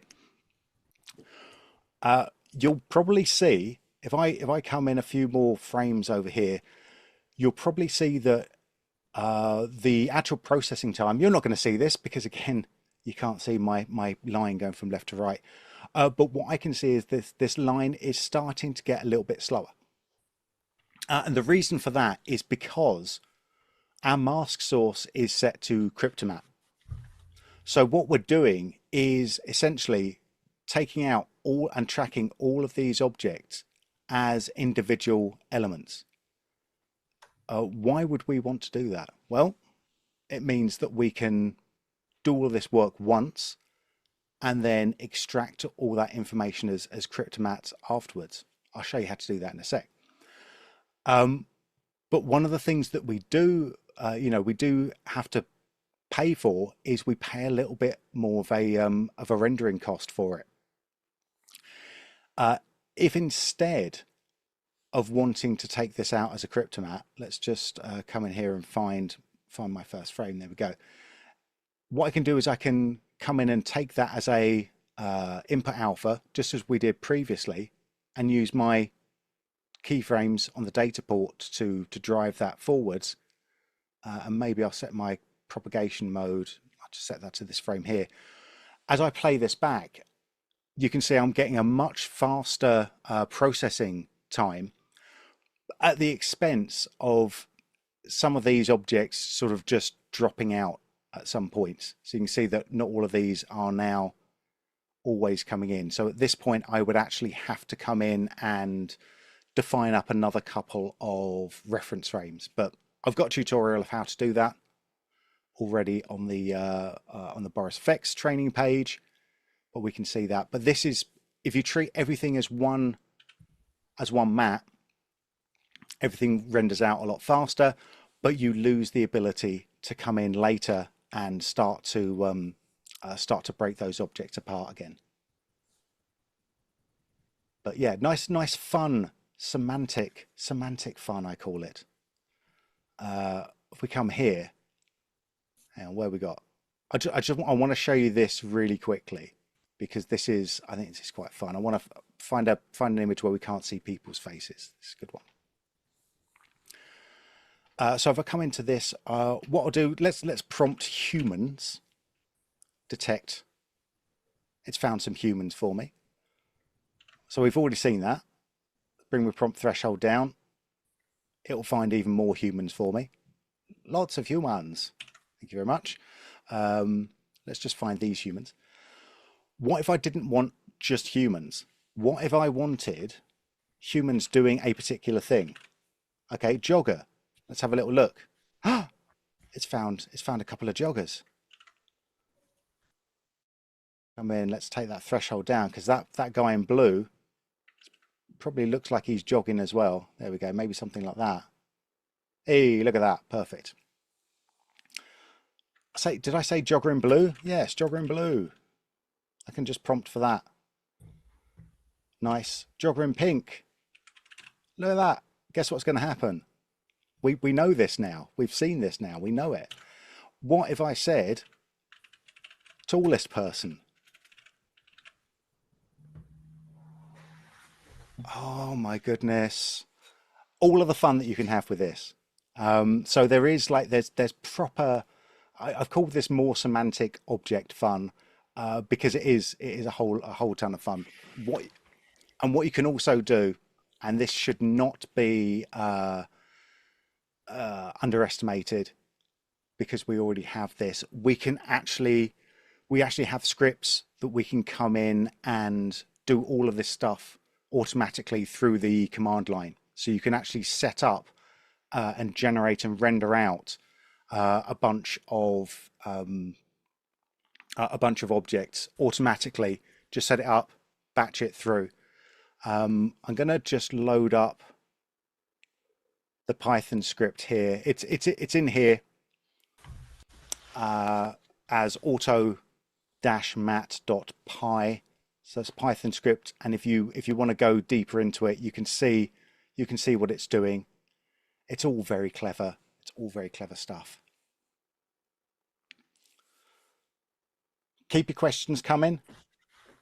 Yeah, we got a couple actually. Okay, let's do it. So yes, we've got people asking whether it can differentiate between moving and non-moving objects, and also if the prompt can cater for camera details like near far.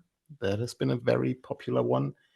And the other question has been about the language itself. So does the prompt speak English only, or could you prompt in a different language? See, now all of these are amazingly good questions.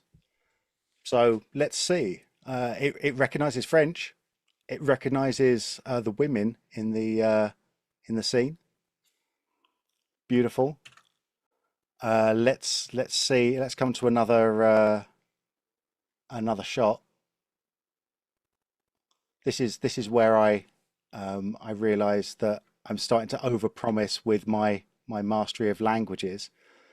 I can do Danish. Let's see if it understands Danish. Maybe not. Okay, it doesn't understand Danish. That's a shame. It does. Yeah, Flimmer is flicker. Thank you very much for the voice in my head to just remind me what that is. So that's very nice.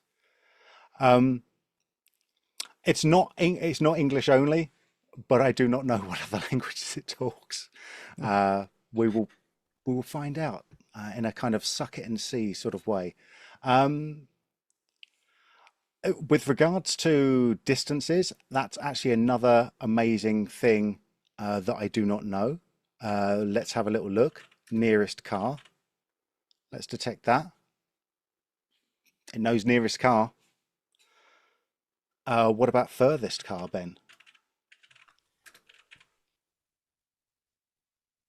Having a think. It certainly found a furthest car. The furthest car is so far away we can't even see it. It's beautiful. So there we go. So there is some kind of idea of that. I'm not sure it knows what moving objects are, but that's actually again a very good question, because like maybe there are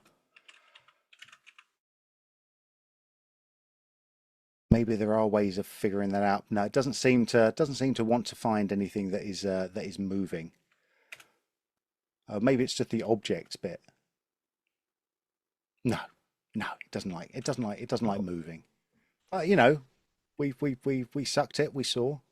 So that's kind of interesting. Yeah, the chat is thoroughly impressed, I would say. Me too. Do you know when this? I'm gonna talk a little bit out of school here, but when this feature was first kind of mooted, I sneered. I didn't just sneer, I scoffed. There was a lot of scoffing going on.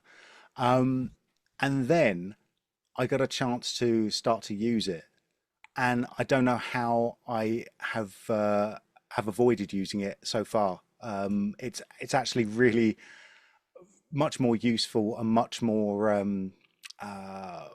user friendly than I thought it was going to be, and it's so much faster than even doing 2 clicks. Like we've come to a stage now where doing 2 clicks seems like a lot of hard work. So thanks everyone for making me really lazy. Any more questions? Or should we move on to the final example? Let's move on. I think we can move on. Yeah. Let's move on. I want to just show this really quickly. Because I keep saying I want to show this really quickly. I just want to get on and show as much stuff as possible. Like this is actually a really good case in point, because I want to just select the hair on this. So I'm going to select the hair, and like that's cool, that works. But if I want to select the hair, and maybe I want to select the jacket, and I want to select the shirt, and I want to select all of this sort of stuff, it takes a little bit of work. Who wants to come to work to do work when I can just come in and go hair, jacket, what do I say, shirt, jeans, what we're doing, clothes? I don't know. Let's give it a go. We can see I'm moving away from the part of the presentation that I actually know and into dangerous territory at this point. But this seems to work. This is all very, you know, it's all coming in, it's all working nicely. But the question remains, why should we be using Cryptomats? Okay, so let's sort of help to answer that a little bit. In fact, I'll wait for the invisible box that is now going from left to right. This is a this should be a definite warning to everyone that if you want this stuff to go fast during a time-sensitive demo, you shouldn't always try to have your start frame at the end of the shot. Maybe put it at the start of the shot where you can just play back the whole clip in, not in real time, but at you know, a few frames a second. Who knows? I don't know. I'm new to this job. I'm like everyone else here on this stream. This is my first live stream that I've ever done. There you go. Okay, so we just had to wait for that to cache, and that was all very fine. So let's pop back in here. All right.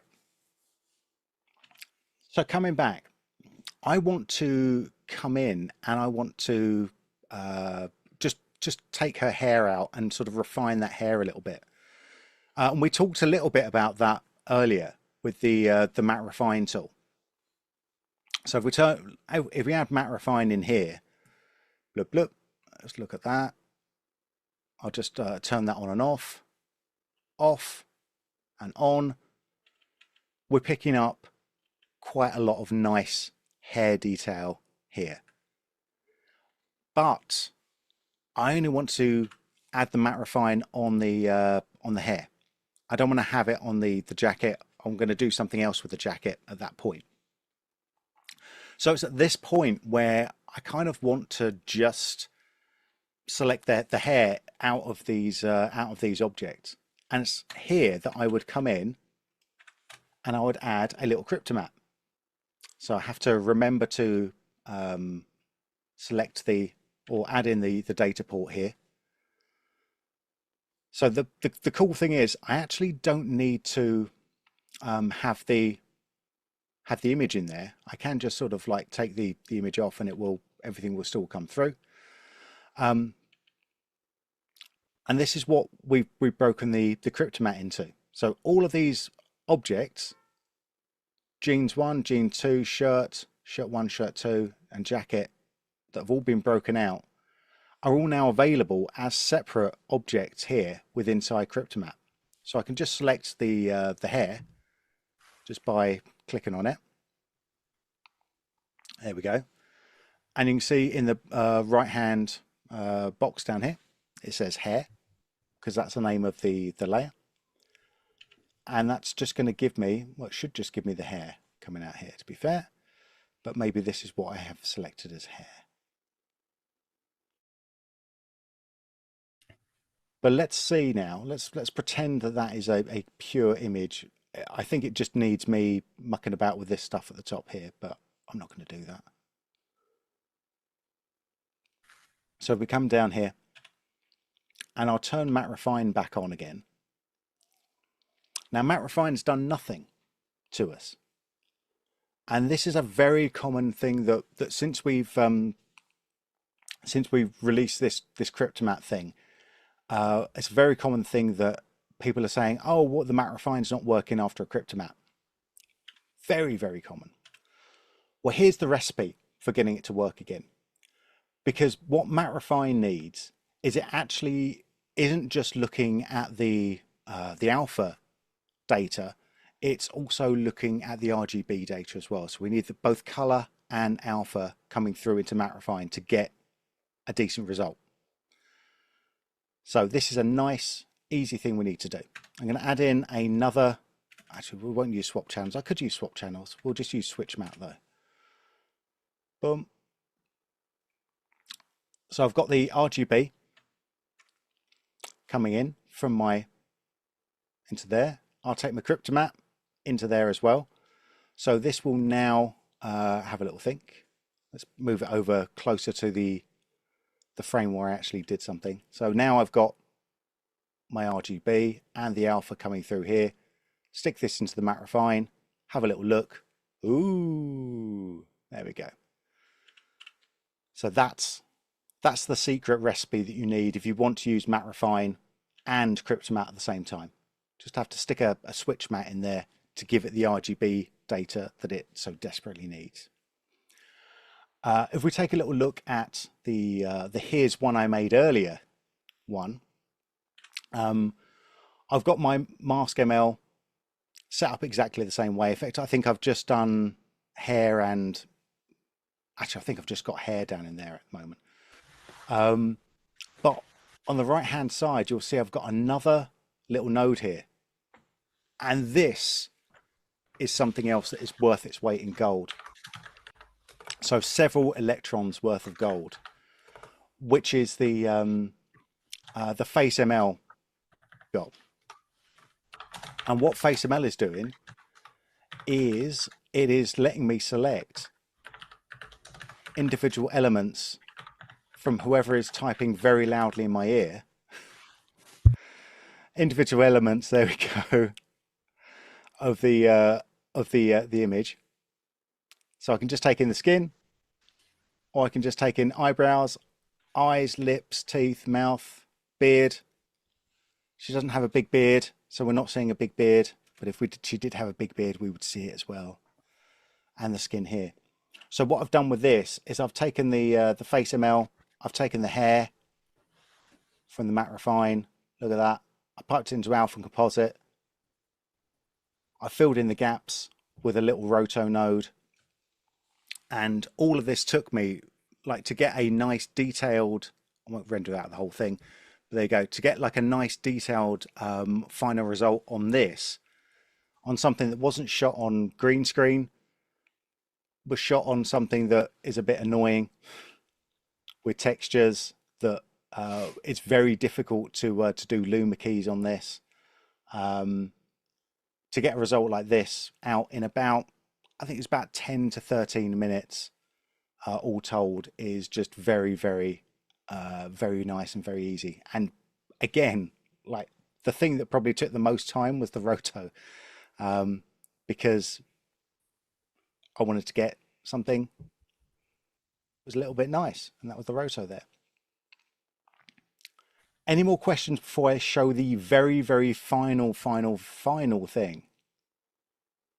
I think you got the chat properly impressed, and they are debating what to test drive this against. So it's gonna be a battle royale in there soon. Perfect. No, but I think that's great. All right, I want to show this last little thing then. This whole section. Let's just preview this on over grey. So we've got everything building up here.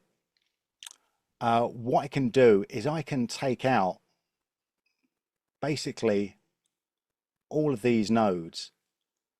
In fact, let's make sure that everything's got the same input. Boom, boom, boom, for all this stuff that I'm doing here. I'll take out all of these nodes. I'm going to right click on it. I'm going to create a compound node. And if I've done this right, there we go. Hey!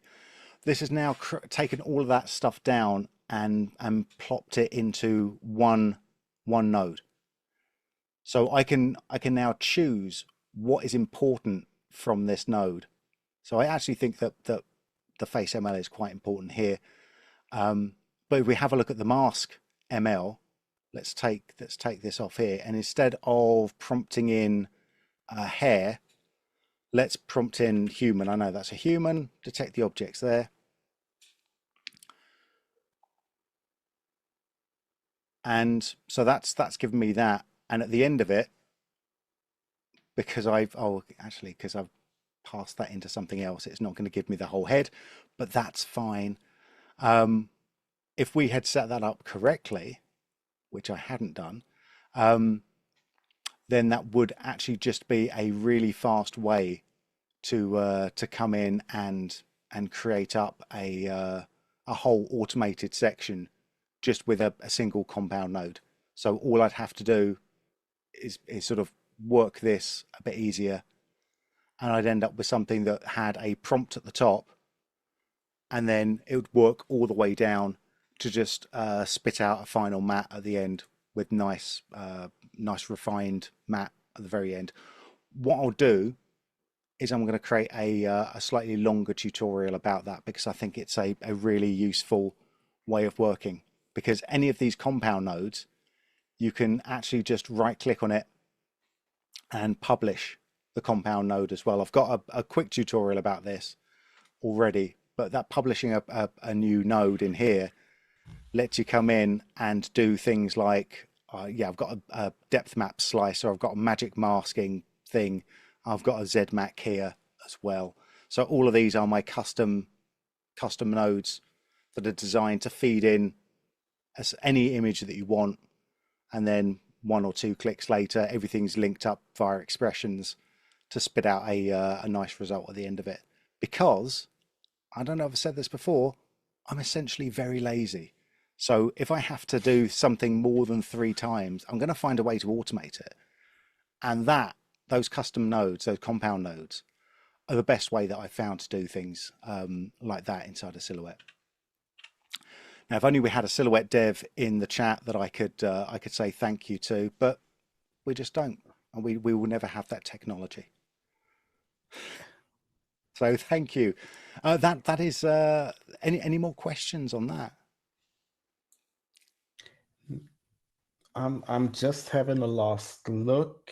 There was one question about FaceML, and that was if we are able to add custom meta areas to that FaceML. No, but I would be interested in hearing what those would be. What would people like to see if they could get more granular with FaceML, like stuff like the nose or ear, something like that. Is that where we're heading? Yeah, I think Chat, some sort of laugh line, maybe. yeah, Chat, you've got your challenge out there for you. There we go. So Yeah. Keep fill it in there. Keep doing it. Keep doing it. And you don't just fill it in. We've got a tippy tap. It's Boris FX Live. The only way of typing in stuff Tippy is tap it is. Exactly right. Great. Thank you, Christoph. Thank you for asking all the questions. Thank you, chat, for asking all of the other questions. We're going to move on. We're going to move on to our final guest of the day. But before we bring them in, I'm going to say, if you've been enjoying the stream so far, hit the thumbs up. If you were coming into this stream a little bit late, then watch the replay. And if you're watching the replay and you haven't hit the thumbs up button by now, I'm really disappointed in you. Really, really disappointed. So, okay. So subscribe, do all the stuff. Do you know what? I've seen, actually, if you hit the subscribe button in a live stream, sometimes you get confetti. I'm not saying you're going to get confetti. I'm just saying that is something that I've seen. So there we go. I'm just gonna say one last thing. We have Brian inside of Mission Control at the moment, and so far he has confounded all expectations, and we're running a very, very smooth stream. The one thing that is happening is that I have this voice in my ear all throughout the stream, and luckily everyone else on stream hasn't been able to hear it, because it's like having a mosquito at 2 o'clock in the morning just buzzing around your room. But if that's the price we pay for a smooth stream, I'm happy to pay it. Hit the thumbs up button. Thank you very much. All right, moving on to our final guest of the day. She's longtime friend of the show, shorter time friend of mine, but not that much shorter. Her name is Renee Robin. Welcome to Boris FX Live. Hello, hello. Good to be back. It's been a while. It has been a while. It has been a while. Yeah. So, Yes. and I'm going to blame you for all of that. Oh, so, Renee, that's fair. Is I'll it allow it. fair? I don't think it is fair. I don't think it is. That's fair. fine. It's fine. It's fine. I'll get you back. I'll send you something in the mail and be like, Merry Christmas, and just boom, glitter bomb. Not again. Not again. Yes, Renee, you are Optics product manager. Yes. And there's been a lot of stuff happening with Optics, and there's a lot of There has stuff been still happening with Optics, which is very, very exciting. Yeah, I'm very excited for this next release, the one that's coming up. Yeah. We have stuffed many presents into it. The one we can't talk about. Like Exactly. there's Yeah, certain I can't people. tell you what presents are in it, but there No. will be presents, lots of presents. Absolutely. Perfect. Perfect. Well, shall we have a little look at what you can talk about then? Yeah, 100%. Okay, Let's so do it. this is where things get really fun because I mean, obviously we're doing this thing with Kitbash. I have never used Blender before in my life, which means I'm not going to show you any of that. If we want to watch the chat go wild, just like let me do Blender and I'll watch like especially like the Flame guys and all of you guys super experienced with all the motion graphic stuff. You guys are just going to start having aneurysms and people are going to have to call ambulances. It'll be bad. So we're going to stick to the things that I know. So if we have time today, I'm going to walk you through two images. So I'm going to walk you through this one and this one here, which is like the hero image on the website. I thought it could be fun. And so I'm going to walk you through this one. This is like really quick. I will tell you that these images were made under the premise in my brain of personal work. I was trying to figure out how to work with 3D assets. I've never used them before. So I was like spitting out things and just kind of like mucking around in Photoshop, being like, where is this going to go? So it was like, you know, um, really hyperactive squirrels running in a whole bunch of different directions all at once. So these PSDs represent that. So if your client work looks like this, I'm really sorry. But let's clean this up. So this is my background plate color. I was like, sure, cyan sounds great. I can work with that. And then this is an image that I shot in Jasper National Park. And then I just did a cool tone on it. And then I put in a sky because I was like, sky seems cool. And then I did a hue saturation adjustment, which created these like weird purple things in here, which looks terrible on its own. But once the rest of the image comes together, it makes more sense because I added that hue saturation slider after I had added my element in. This is my Kitbash Mech Warrior. He's pretty cool. Let's get rid of disable the layer mask. So this is the thing that I rendered out of Blender. It's one of my favorite lines now is render out of Blender. I love that the way the mouth feels so much better than moist. Um, but anyways, so this was the thing, and I was like, I did not have much pre-visualization with this. Like I said, it was a whole bunch of squirrels running in a lot of different directions. So this is kind of where we're at, and let's turn on that mask. So it kind of looks like this. And I was like, yeah, that looks fun. It looks big. It's kind of what we were going for, big and imposing. But I was like, I need something that gives it scale. So I was like, well, I have this self-portrait of myself that I took years ago in the studio. And I was like, yeah, person with a cape. That's not cliche at all. It's fine. It's like castles in the mountains. Nobody's ever done that before. And then I just did a quick curves adjustment to it, just to color correct it a little bit.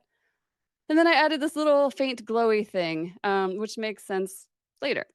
So this is basically where I took it to. And then so from here, I like to take it into optics. So I like to get all of my elements together, or at least with this image anyways, put all my elements together and then merge everything up. So I'm basically just like slamming the whole left side of the keyboard, Control Alt Shift E for those Windows users, and it's Command Option Shift E for Mac users, I believe. I don't drink the apple juice. I apologize to the Mac users in the crowd. But anyways, this is what we did here. This is what we did. I say as if there's multiple personalities in my brain. Here's what I did. And so what I do is I merge everything up and then I convert everything to a smart object. And that's really important because what that means is that we can go back and forth and change our minds a whole bunch of times. Because I don't know if you're like this, but if I make a piece of artwork and then I'm looking at it, I'm like, it looks okay, it's all right. And then I walk away for 5 minutes or 20 minutes or half an hour and I come back and I'm like, oh, that was all terrible decisions. Because we're working with a smart object layer, we can go back and forth. So I'm going to show you the good decisions. I actually, before doing this, I deleted like 5 or 6 that were just like, well, that didn't work. Well, that didn't work. Well, that didn't work because I keep the layer just in case I change my mind later, because I never know when I'm making good or bad decisions when it comes to art when I'm doing personal stuff because it's usually at 2 in the morning. So let's double click this and open up into optics. And we're doing this through Zoom. My computer notoriously hates doing Zoom at the same time doing anything else. So I apologize for That's all right. the Could I wait. ask a quick question then while we're waiting for Absolutely not. Yes, optics of to course you pop can. up? Okay, thank you very much. Like it looks because that big killer robot looks so detailed. It looks like you are a 3D expert. So you're a Blender expert, I take it.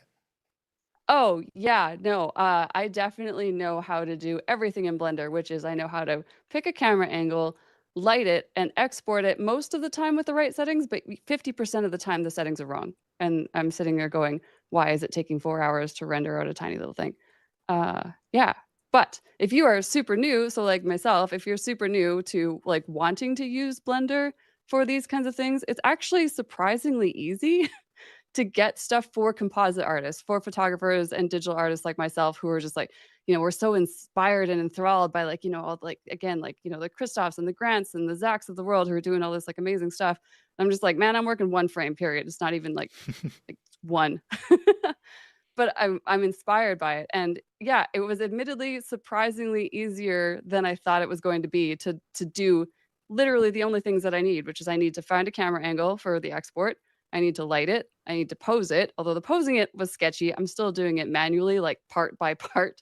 I haven't figured out how to link a skeleton to it yet. I keep screwing that up.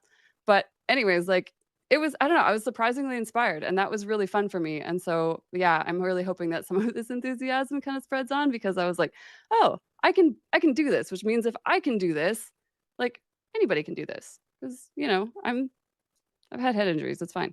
So we're going to turn off all these layers.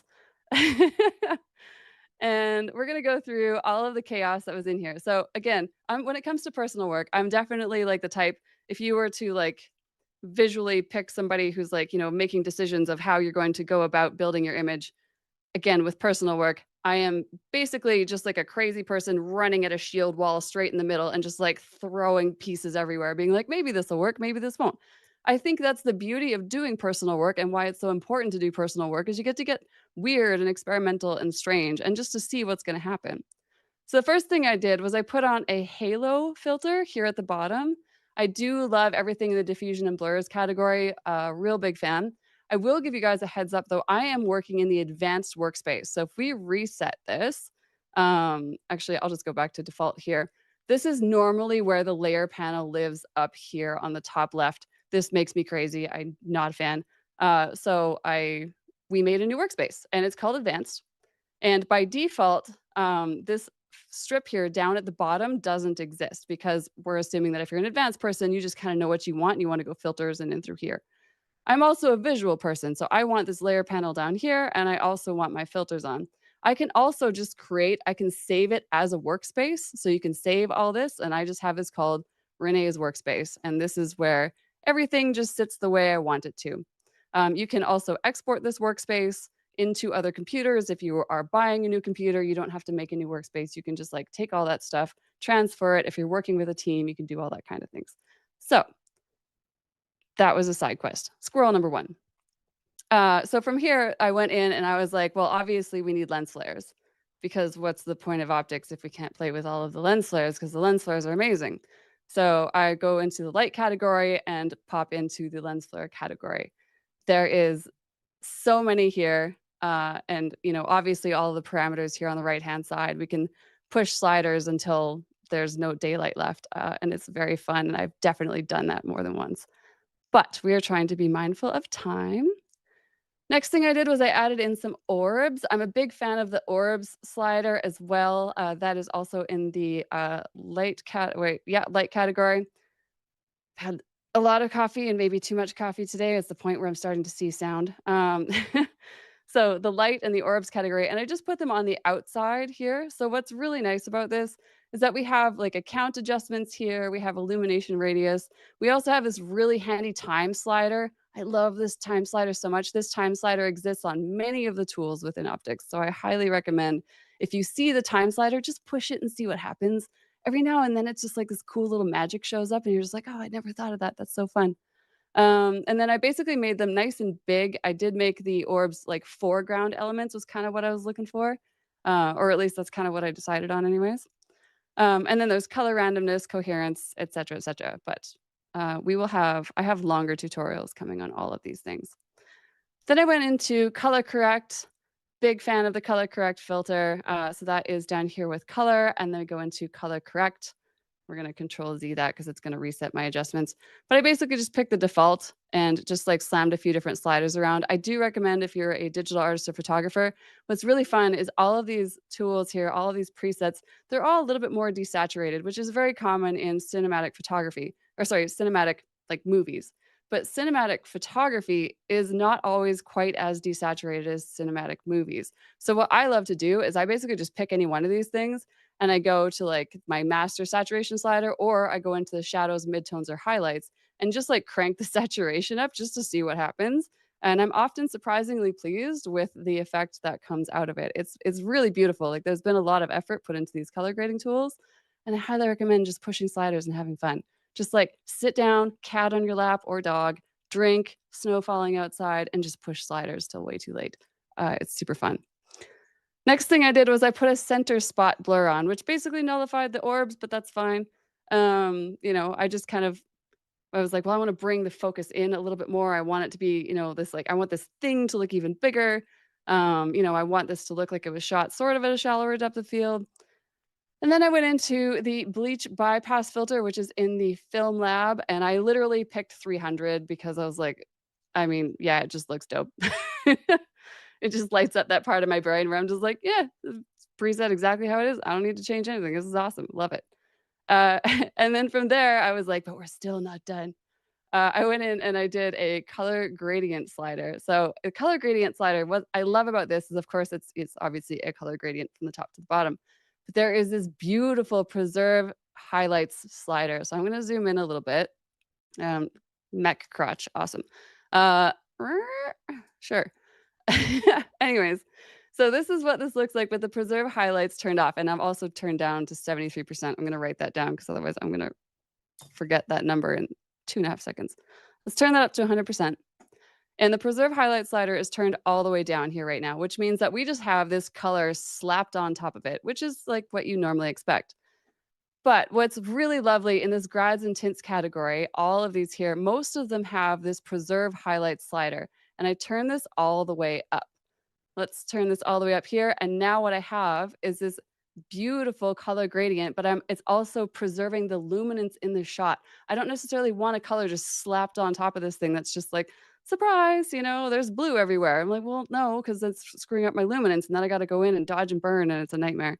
So this literally preserve highlight slider is gorgeous. I have some tutorials coming up on the Boris FX Learn site on adding makeup using the color gels tools, and I can't wait to show you. It's going to be awesome when that goes live. Next up, we just slammed some mist filters on because if anybody has seen me talk about any of this stuff before, the diffusion and blurs category, I love the mist filters. They're gorgeous, they're beautiful, they're exquisitely made. And for those of you who print your work, it prints gorgeous. I went one step further and I was like, we don't have enough blur. We need more blur. So I added in a depth blur, depth of field blur from the top down because I was like, well, technically, like the top of this thing is like really far away, so it should be like really blurry, or at least more so. I mean, I know it's not tipping backwards, but like it's aesthetic, we're going for like, there's not necessarily logic in all pieces of artwork. But the final thing that I did, which I am very happy with, was I did a detail filter. So this is where here, and we go into image and we go into detail. And I just picked sharpen number 1. But what this originally is going to do is it's going to, and this is happening only since doing the live stream this morning. So that is Tech Gremlins. That's just how this goes. We're going to disable that layer mask right now. But what this is doing is this is basically putting detail over my entire image. I don't necessarily want that. I want this to be focused on my subject. I want this to be focused on some of the rocks here and into some of the mech itself because I want the mech to feel nice and gritty and crunchy. So how we can do that is by using Mask ML. So I'm just going to delete that mask. There we go. I was like, I think that's delete. And we're going to create a Mask ML. And so we're just going to click this. A heads up for those of you who are new to optics. If you hover your mouse over these, you can see lots of tooltips, and these will take you to tutorials, which is another really easy lead point into please watch the Optics Essentials course. We put a ton of work into it. It's awesome. It's all the things you need to have to get going on this, and we're adding more tutorials to it as time goes on. So please watch the Optics Essentials course. But Mask ML, which you guys have basically been waterboarded with this whole time, we're going to show you how it works in optics because it works differently here than it does in the other software because we're not dealing with motion. So we're going to wait for this model to load. There we go. And I'm just left mouse click. I'm literally using my mouse. Optics has made me, I'm like, Ben, I'm so lazy. If I don't have to pull out my tablet, I don't want to. So Optics has made me like trained me back to my mouse. It's like terrible and wonderful all at the same time. I'm a big fan because it's just like so much faster. So anyways, No, normally when we look at this, we're like, well, okay, so Mask ML, this has been trained on people. This has been trained on the world. Is it going to know what a gigantic tech monster is? Well, let's find out. So first things, let's click this subject here, which it should be able to figure that one out. And if I hit M on the keyboard, we can be like, oh, look at that. It got the thing. How cool is that? So we are left mouse click pushing, buttoning. Say that 10 times fast. Where we want it, and we are right mouse click buttoning where we don't want it. So red is right. So left, we're just gonna quickly click on these guys here. And I'm gonna want it, whoop, that was trigger happy. And let's put a little bit of here on the rocks itself, but I don't want any of it on the clouds. I don't necessarily want any of it in all of these other spaces. So let's just click, click, click, click. One of the other PMs likes to tell me I click way too many spots in Mask ML. I don't need to do that many. I can't help it. It's just who I am as a person. So here we go. And this is not really picking up my foreground in the way that I was hoping it would. So I'm just going to click and open up a few more spots here of where I want it. And I'm going to hit enter again. But what I want right now is I want these edges to be a little bit more refined. And so I'm going to use language that Photoshop users are more comfortable with. And this is basically a refine edge tool. So right up here at the very top, there's this little circle here with the 0.0. And if we push this, you're going to see that there's like huge gray area. This is basically more or less creating a refine edge of that mask. So I'm going to turn that down to a more reasonable number because I don't need it to be quite that far out. Let's go to 4, and we're going to hit enter on the keyboard, or you can hit the little gears up here. And now we can see how it's refined the edges of this mask even better. This is especially apparent in areas where there is hair, where there is lace, things like that, which this Mech Warrior doesn't have any of. But what's cool is that Mask ML is just like it's sorted out what a monster is, like a big old, and that's very awesome, and I'm very excited about that. So what we do from here, and this is where things get even more fun, is let's say we're working on a series of these images. So you're delivering a bunch of artwork to a client. You actually had a plan and you executed the plan. So what we're going to do is we're going to go to File, and we're going to go Save Setup. And what this is going to do is, let's call this VFX Kit Bash Live. Save. What this is going to do is this is going to save this entire setup of all of the layers and everything here on the right-hand side. So next we go File, Import, and I call this Boris FX Kit Bash Live, open. And it's if it's not your first look, it's just going to say replace or add to existing looks. We want to click add. So now there's this looks tab down here at the bottom, and this is where this is going to live. So now if we click through this, we can see here's our Boris FX Kit Bash Live preset with all of the layers and all of the nonsense that's in it, which is really great. Now, you can share these, you can sell them, you can do whatever you want. So right now, these ones here, this is a new looks pack that we built for Halloween. And this is called Digital Macabre, and you can get it on the Boris FX website. So these are the Halloween-based ones. These are a limited pack. They're only going to be available until November 7th. But then this is the future cyber stuff, all of these different like really crazy cool effects. But this is also a really fun way to also learn about how many things are in optics, because obviously optics is a very vast program with tons and tons of effects. And a lot of times you don't necessarily know where to start. Looks are a really easy way to start teaching people in your world how you use the software, and a really great way to start, basically learning how other people are using it also.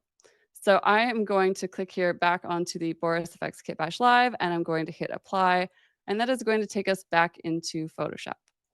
And that is basically my not so quick way of walking through an image here that was made in optics. Ben, I'm not sure if there's time for one more, but I tell you what, go on then. Go on. Go on then. Go on. There's 89 people. We didn't scare them all off. How amazing is that? That's so fun. Oh, there's more. There's more. There's more. There's more. There's many more. Okay, well, let's go through this one here. So this is the hero shot on the website. This is really fun to make. I photographed my friend here, Vicky, a while ago, and I was just like, well, let's just make some stuff. And again, I definitely made this with insanity in mind. So the first things I did was I went into optics and I just went to the night sky filter. So the night sky filter is lovely. That's fine. So the night sky filter is lovely because for people who like to make space artwork, which if you're using any of the stuff from Kitbash 3D, there's lots of space flying around objects that you can do that kind of stuff with. You can literally go in here. You don't have to, I mean, you can go to NASA's website if you want, but also you can just go in here and we can go into render and we can go into S night sky. And in here, this is kind of insane because like, yeah, there's the default and Aquarius and the Big Dipper and all these things, right? So there's very common constellations you're going to see. But we can also change the longitude and latitude because last I checked, the Earth was round. And we can adjust this so we can get, so if you are a person who's making historically accurate artwork, you can actually get all of this stuff totally accurate. So you can have year, month, day, hour, minute, and the longitude and latitude and GMT offset and get exactly what the night sky looked like at that time.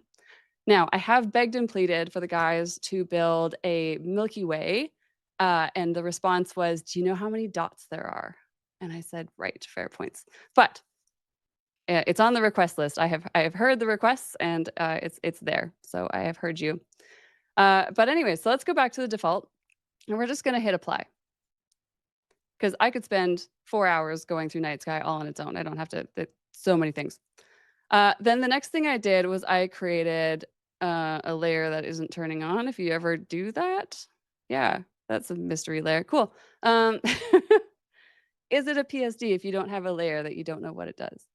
So the next thing I did here was I just went into optics and I completely forgot to turn this into a smart object, but I went into S Luna and just rendered out the moon. So you can do this on a transparent layer, but how I typically, so optics won't load a fully transparent layer. My workaround for that is I create a new layer and I'm just going to call this moon. And then I basically figure out like roughly where I want this moon to be. So let's just like pick there because I did already.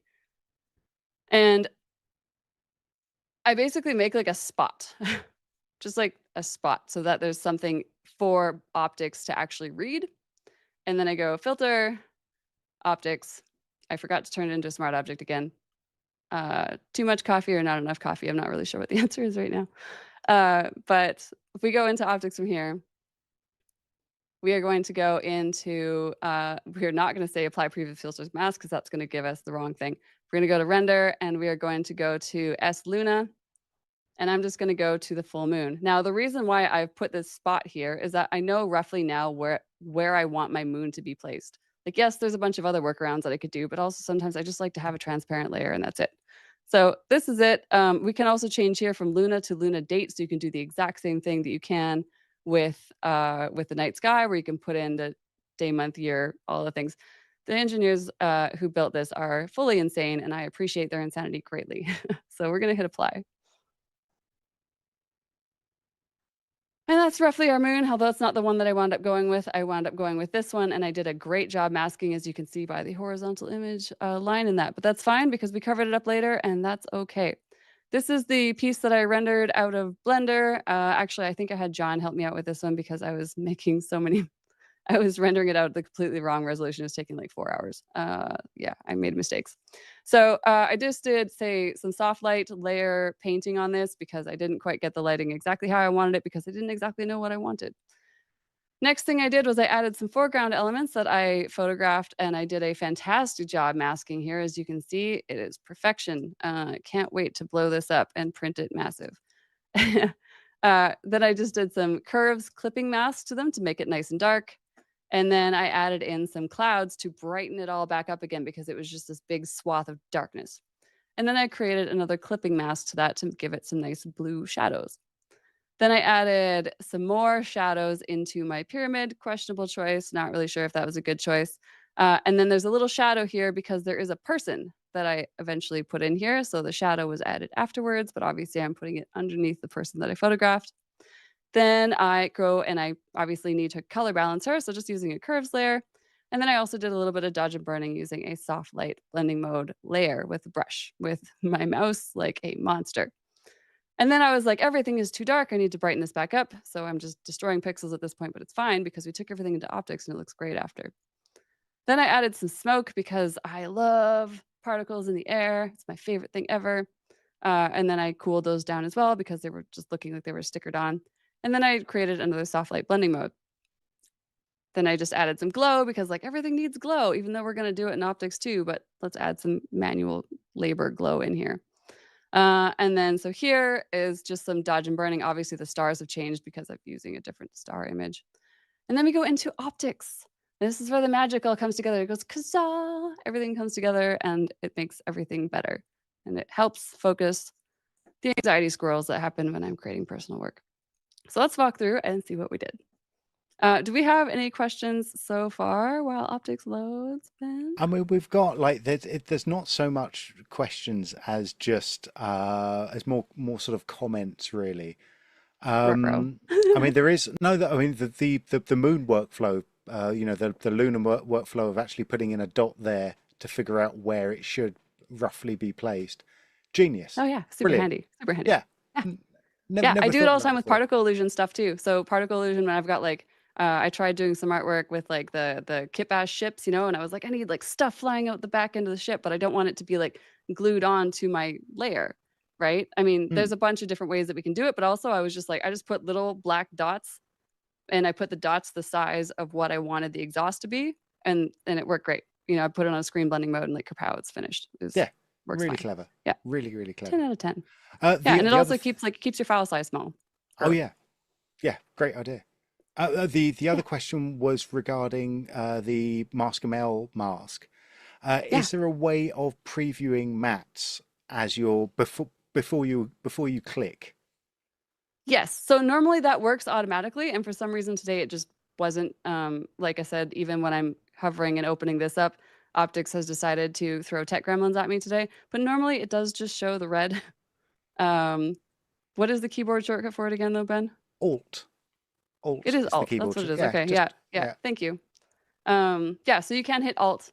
So let's try that right now. So let's go to Mask ML. And while that's loading in, the preserve highlights tip that you gave earlier is absolute gold. It's brilliant. It's my favorite. Yeah, love it. Love it so much. Yeah. Okay, so here we can see it's like very pale, but it is hovering here and showing roughly what these selections would be. So we could go click here, click, click, click, click. And that's already like making these nice selections. And then I'm going to say, I don't want it here, I don't want it here, but I do want it there and there. I do want it here, don't want it there. So many let's clicks. take the hand Too many shared. clicks. It's too many clicks. I know, but I am. So if anybody follows any of my work, I normally mask all this stuff out completely by hand. I build custom brushes and I do everything manually. So using automated tools like this is so foreign to me. And yeah, it's a whole thing. It's a work in progress. But what's fun is just like how much time this saves. So like right now, obviously, this is not a useful mask. But if we go in here and we can start adjusting, whoop, that's too far. If we start adjusting this a little bit, we can compress this as well. So this goes both directions. So we can pull this in and out. And I'm just doing this to show you roughly what this looks like. We need that to not be there. See, not too many clicks. Touche. I'm going to say that this is an example, like I couldn't pick a harder example of like, look at all these elements. But if this was not a composite, that would have been a much easier mask to start doing. But yeah. Don't try to mask out stuff that's already composited. Do it ahead of time. But now let's pop into, all right, film stocks. Film stocks is a really good best friend in the whole world. We go to the film lab and go into film stocks. And there are so many film stocks in here. They are beautiful. We're going to Control Z that decision. We can sort them here. We can sort them by black and white films, color films, cross-processing, faded, etc., etc., etc. They are lovely. And if you pick any one of these and you make a bunch of adjustments here on the right-hand side in the parameters, all of the parameters in optics are designed to work best if you adjust them from the top down. Don't be me and just go blasting into the center and just see what happens unless you're in that kind of a mood. But if you're looking for like repeatable work and you're looking for like, you know, the best way to work in optics, it is best designed to make adjustments from the top down. And if you make a bunch of adjustments in here that you really like, what we can do is we can save this here. So let's just do this and that. Actually, I don't hate that. We can save this here. There's this little piece of paper here. And what this is going to do is this is going to create a custom preset, which is different from a setup or from a look. A look is going to save all of the layers. A preset is basically just going to save the slider adjustments within this specific category. So in this case here, in film stocks, we're going to call this BFX Live and save that. And now this is going to show up here at the bottom where it says BFX Live. When we reset this category, it's going to show up alphabetically, but it's also going to show up in the custom tab here on the right-hand side. So there's looks, custom, and favorites. Favorites, obviously, I think makes sense. If you go through here and you're just like, oh my God, I love tintype, you just hit this little star on the top and you can turn that into a favorite and it shows up here. But custom, here's our Boris FX Live, and it only affects this one film stock layer here as opposed to working with looks, which will change all of the layers. Clear as mud? Cool. All right, next thing we're going to do is we're going to add some S-Glow because S-Glow is beautiful. Big fan. That's also under the light category. There are two glow categories. There's S-Glow and then there is Ultra Glow. So for the mega nerds in the room, S-Glow is created for Lord of the Rings to make Sting Glow, which is very fun. So like gives you a little bit of like cinema nerd history, which is lots of fun. Then we added some atmospheric glow because I was like, I need more crap in the air. More. And then I added in some detail. So atmospheric glow is lovely because if we go here and we go into atmospheric glow and I go, just go to the default settings, this looks like insanity, right? This looks like terrifying and everyone's just like, oh my God, what's happening? But if we just turn this up here, let's go like so, and we just turn down the intensity of it, we get these beautiful horizontal lines because technically, you know, the moonlight is wrapping around this and this is evidently way too strong, but we can turn all of these things down. We can turn down the layer opacity. We can do all these things and just get these really beautiful effects. And there's so many of them here that are default that do really, really great stuff. So I'm just going to go back a bunch though, because I want those original settings that I had initially. There we go. So there's our atmospheric glow. Then we're going to go into our friend, very familiar friend, detail. So we're going to go to image and then detail. And in this case here, sharpen number 1 was more than enough. And I can I can sort these sharpening details by coarse, medium, and fine details. So I can add up more coarse detail if I so choose, or medium or fine, depending on what the image itself is requiring. Then next is obviously lens flares because this is optics and we need lens flares. That's just how it is. And I was like, there's a big moon. And at this point I was questioning my decision on the moon and I was like, nah, it should be aliens. So I just stuck a big old lens flare on it and then I removed the moon afterwards in Photoshop. Next thing I'll go into again is back into film stocks because I was just going back and forth and back and forth. And I don't know if any of you are like this, but I can never always make up, especially when I'm doing personal work, I can never always make up the color decision that I want. I'm just like, is it magenta? Is it blue? Is it green? Is it whatever? I'm always going back and forth. And eventually I just have to rip the Band-Aid off and be like, this is good enough. And then we end with a photographic filter. Again, in this case here, I actually didn't use the preserve highlight slider. I just left it at 50% because this image has a lot of luminance already. So the preserve highlight slider is really great when we're dealing with darker images that have really important highlight detail that needs to remain. But in this case here, we have so much bright data that the preserve highlight slider is just kind of, it doesn't really matter. It's not that big of a deal. So then I just hit apply, but I'm going to hit cancel because I don't want to screw up what I did. I'm going to say no. So anyways, this is the ending of where we were. And then I went into Photoshop. I just duplicated the layer and I just did a remove tool on the moon itself because the moon was just distracting. And I got rid of some of these little graphics here as well. I didn't know how to get rid of them in Blender. So let me see from here. What else is there? Another mystery layer. Yeah, that looks like a mystery layer. Sounds good. And then it curves because I walked away and I was like, well, this is too bright now. We need more contrast. And then I did some object removing and some distraction removing, and then I added in more smoke, and then I deleted it later because it was a terrible decision. I left it turned off. So if you are into these types of workflows, and if, ridiculous following along, there is a tutorial coming out for this image on the Boris FX YouTube channel in the next day or so. It's finished, it's recorded, it's uploaded. I just got to figure out a couple final more details for you. But if you are interested in following along with the Insanity Squirrels, there will be more layer madness to follow. And that is pretty much where I'm at. there's a lot of layer madness, and it's great. It's great. Well, I mean, while we're here, I mean let's take a look at the mechs with the big lens flares again, because that's all part of the Kit Bash promotion that we've been actually talking about since the start of the stream, actually.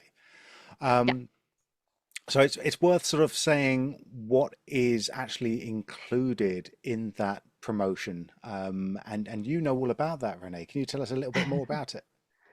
Yeah, absolutely. So you're going to get these mech warriors. Yeah, I believe Brian's pulling that up for us right now. So you're going to get these mechs, a spaceship, and the full Brutalist World kit, which is awesome. I love it so much. It was so hard to pick which kit. Oh my God, you guys, because Kit Bash does incredible stuff. And then we included Synth Eyes and Mocha for all of the tracking people who are like super interested in meshing together the 3D world with the real world and making that stuff blend believably with tracking. And then we stuck in optics in there because I love optics and I want people to start doing more stuff with 3D and photography. And this is the easiest and most affordable way to do it. Absolutely. And if you haven't got any experience with optics, if you haven't got any experience with Synth Eyes, if you haven't got any experience with Mocha, we help you through all of that stuff. As you can see on the page right there down the bottom, like we do have videos for all of these, made by yourself and by Christoph as well. So it's it's amazing. It's amazing, and it's a crazy deal, and you get to keep the models at the end of it as well, and do whatever you want to do with it. It is fun. I'm gonna use the word fantastico. Yeah. I mean, I just learned that you can 3D print Kit Bash assets. That's so cool. So here we It's are. outside of my skill level, but like, how cool is that? I was just like, oh my God, I could like use these guys in Blender. I'm like, I could also print them out, paint them, and then photograph them, and then slam them into Photoshop and optics. And I was like, oh my God. Yeah. So it's just like, yeah, the world is a very amazing oyster, and I'm very excited about it. If people wanted to learn more about optics, where can they go? So the Boris FX website is a great place to go. We have a whole learn category. There is an optics essentials course, which is great. To highly recommend it. If you have never used optics before, definitely watch the optics essentials course. It is very short, 2-minute videos on average. You'll get through it in, less than 30 minutes, and it will tell you everything you need to know to get started in optics. So the Boris FX YouTube channel, which is where you are now, where you find us, hello. There's also the Boris FX Learn channel as well. And more tutorials are coming all the time. Yes, indeed. And that's the important bit, is like this will get you going, and then you just it's the most fun program that we've got if you just want to have a play. And it always is. The other thing we've got actually, which is relatively new, is the looks. Can you tell me a little bit more about them, please? Yeah, so the looks packs are super fun. We basically decided to make a bunch of looks. So remember how I saved that one with all the multi-layer stacks and everything. So myself and another artist, Dean, we basically make these looks packs for you guys where you can basically, buy them. They're multi-layer stack presets. They are super powered, all the things in optics, because optics does a bunch of stuff that Photoshop doesn't do, that Affinity doesn't do, that like all these other programs, they don't do. Optics is very specialized because we come from cinema. We basically trawl all of the amazing things that's in like Sapphire and Continuum, and we basically like steal it, like hoard it like gold. And we can do all these incredible things that doesn't exist anywhere else. And we were like, well, if there's presets out there for people to learn, because I mean, when I was learning Photoshop, I was buying presets and learning how they were built together and learning how the software worked through watching other people's workflow. Because granted, I was learning Photoshop in 1997. There wasn't YouTube. It wasn't a thing. But it's so interesting to see what software is capable of when you're using tools that you didn't even know existed. And so that's like a big part of what the looks packs do, is obviously they allow you a really great starting point, a jump off point of where to take your artwork and to show you a lot of tools, but also hopefully to inspire you visually as well. Yeah, yeah, that's it. And like, if you want to give optics a go, there's a free trial. And if you're still on the fence about it, it's $9 for a month. If you want to just give it a go, go look at that, $9. Jeez Yeah, Louise. super cheap, super cheap. And just if Mission Control can just scroll up a little bit just to the Halloween looks, worth mentioning that those spooky, scary Halloween looks are limited time only. I only found out that today. It's got me so scared. I've bought 3 copies of it already. So yeah, only available until November the 7th. Super creepy, like proper creepy. Love it. Yeah, well, I mean, we had a horror specialist make it. So the guy who made these used to do the artwork for Stephen King's book covers. So he is legitimate in the horror world. So we made actual scary presets for you, and I'm delighted with how they look. They look so great. Nice. Thank you, Renee. Thank you very much. We are going to now give away our last copy of the Boris FX Suite. I know there have been so many people who have just come in and they've said, "Oh, Ben, I love Boris FX. I love all of the stuff that we've seen, but I don't want to have to pay for it today." And I said, 3 of you aren't going to pay for it for a year. 2 people have already given or been given their copy of the Boris FX Suite. I'm going to give away 1 last copy now. All they did was go to borisfxlive.com and type in a few details at the bottom of the page. It wasn't a big deal, but they did it. If you did it and you're here we go. What I'm going to do is I am going to fire up the tombola for the very last time. This is the Boris FX Suite. 1 year subscription, $14.95 value. What a Billy bargain. Let's see who's it going to. I am rolling the tombola. It's rolling. We can't see it. We can't hear it. It's going very slowly. In fact, it's going so slowly. What I'm going to do is I'm going to just, there we go. We finally got it. Congratulations to our last winner of the day, John Miller, Mr. John Miller. Or Ms. John Miller. I don't know. Am I saying that right? John Miller. Congratulations. You are a 3rd and, dare I say, final winner of today's stream.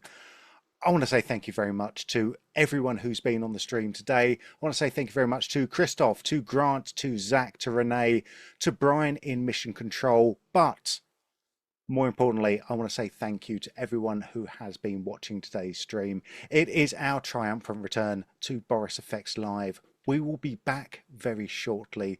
If you haven't done so already, this is your final chance to hit subscribe to get all of the great tutorials that we have coming up now. Be the first to watch it, or maybe the 3rd. And if you are the first, be sure to leave a comment that just says first. It's the right thing to do.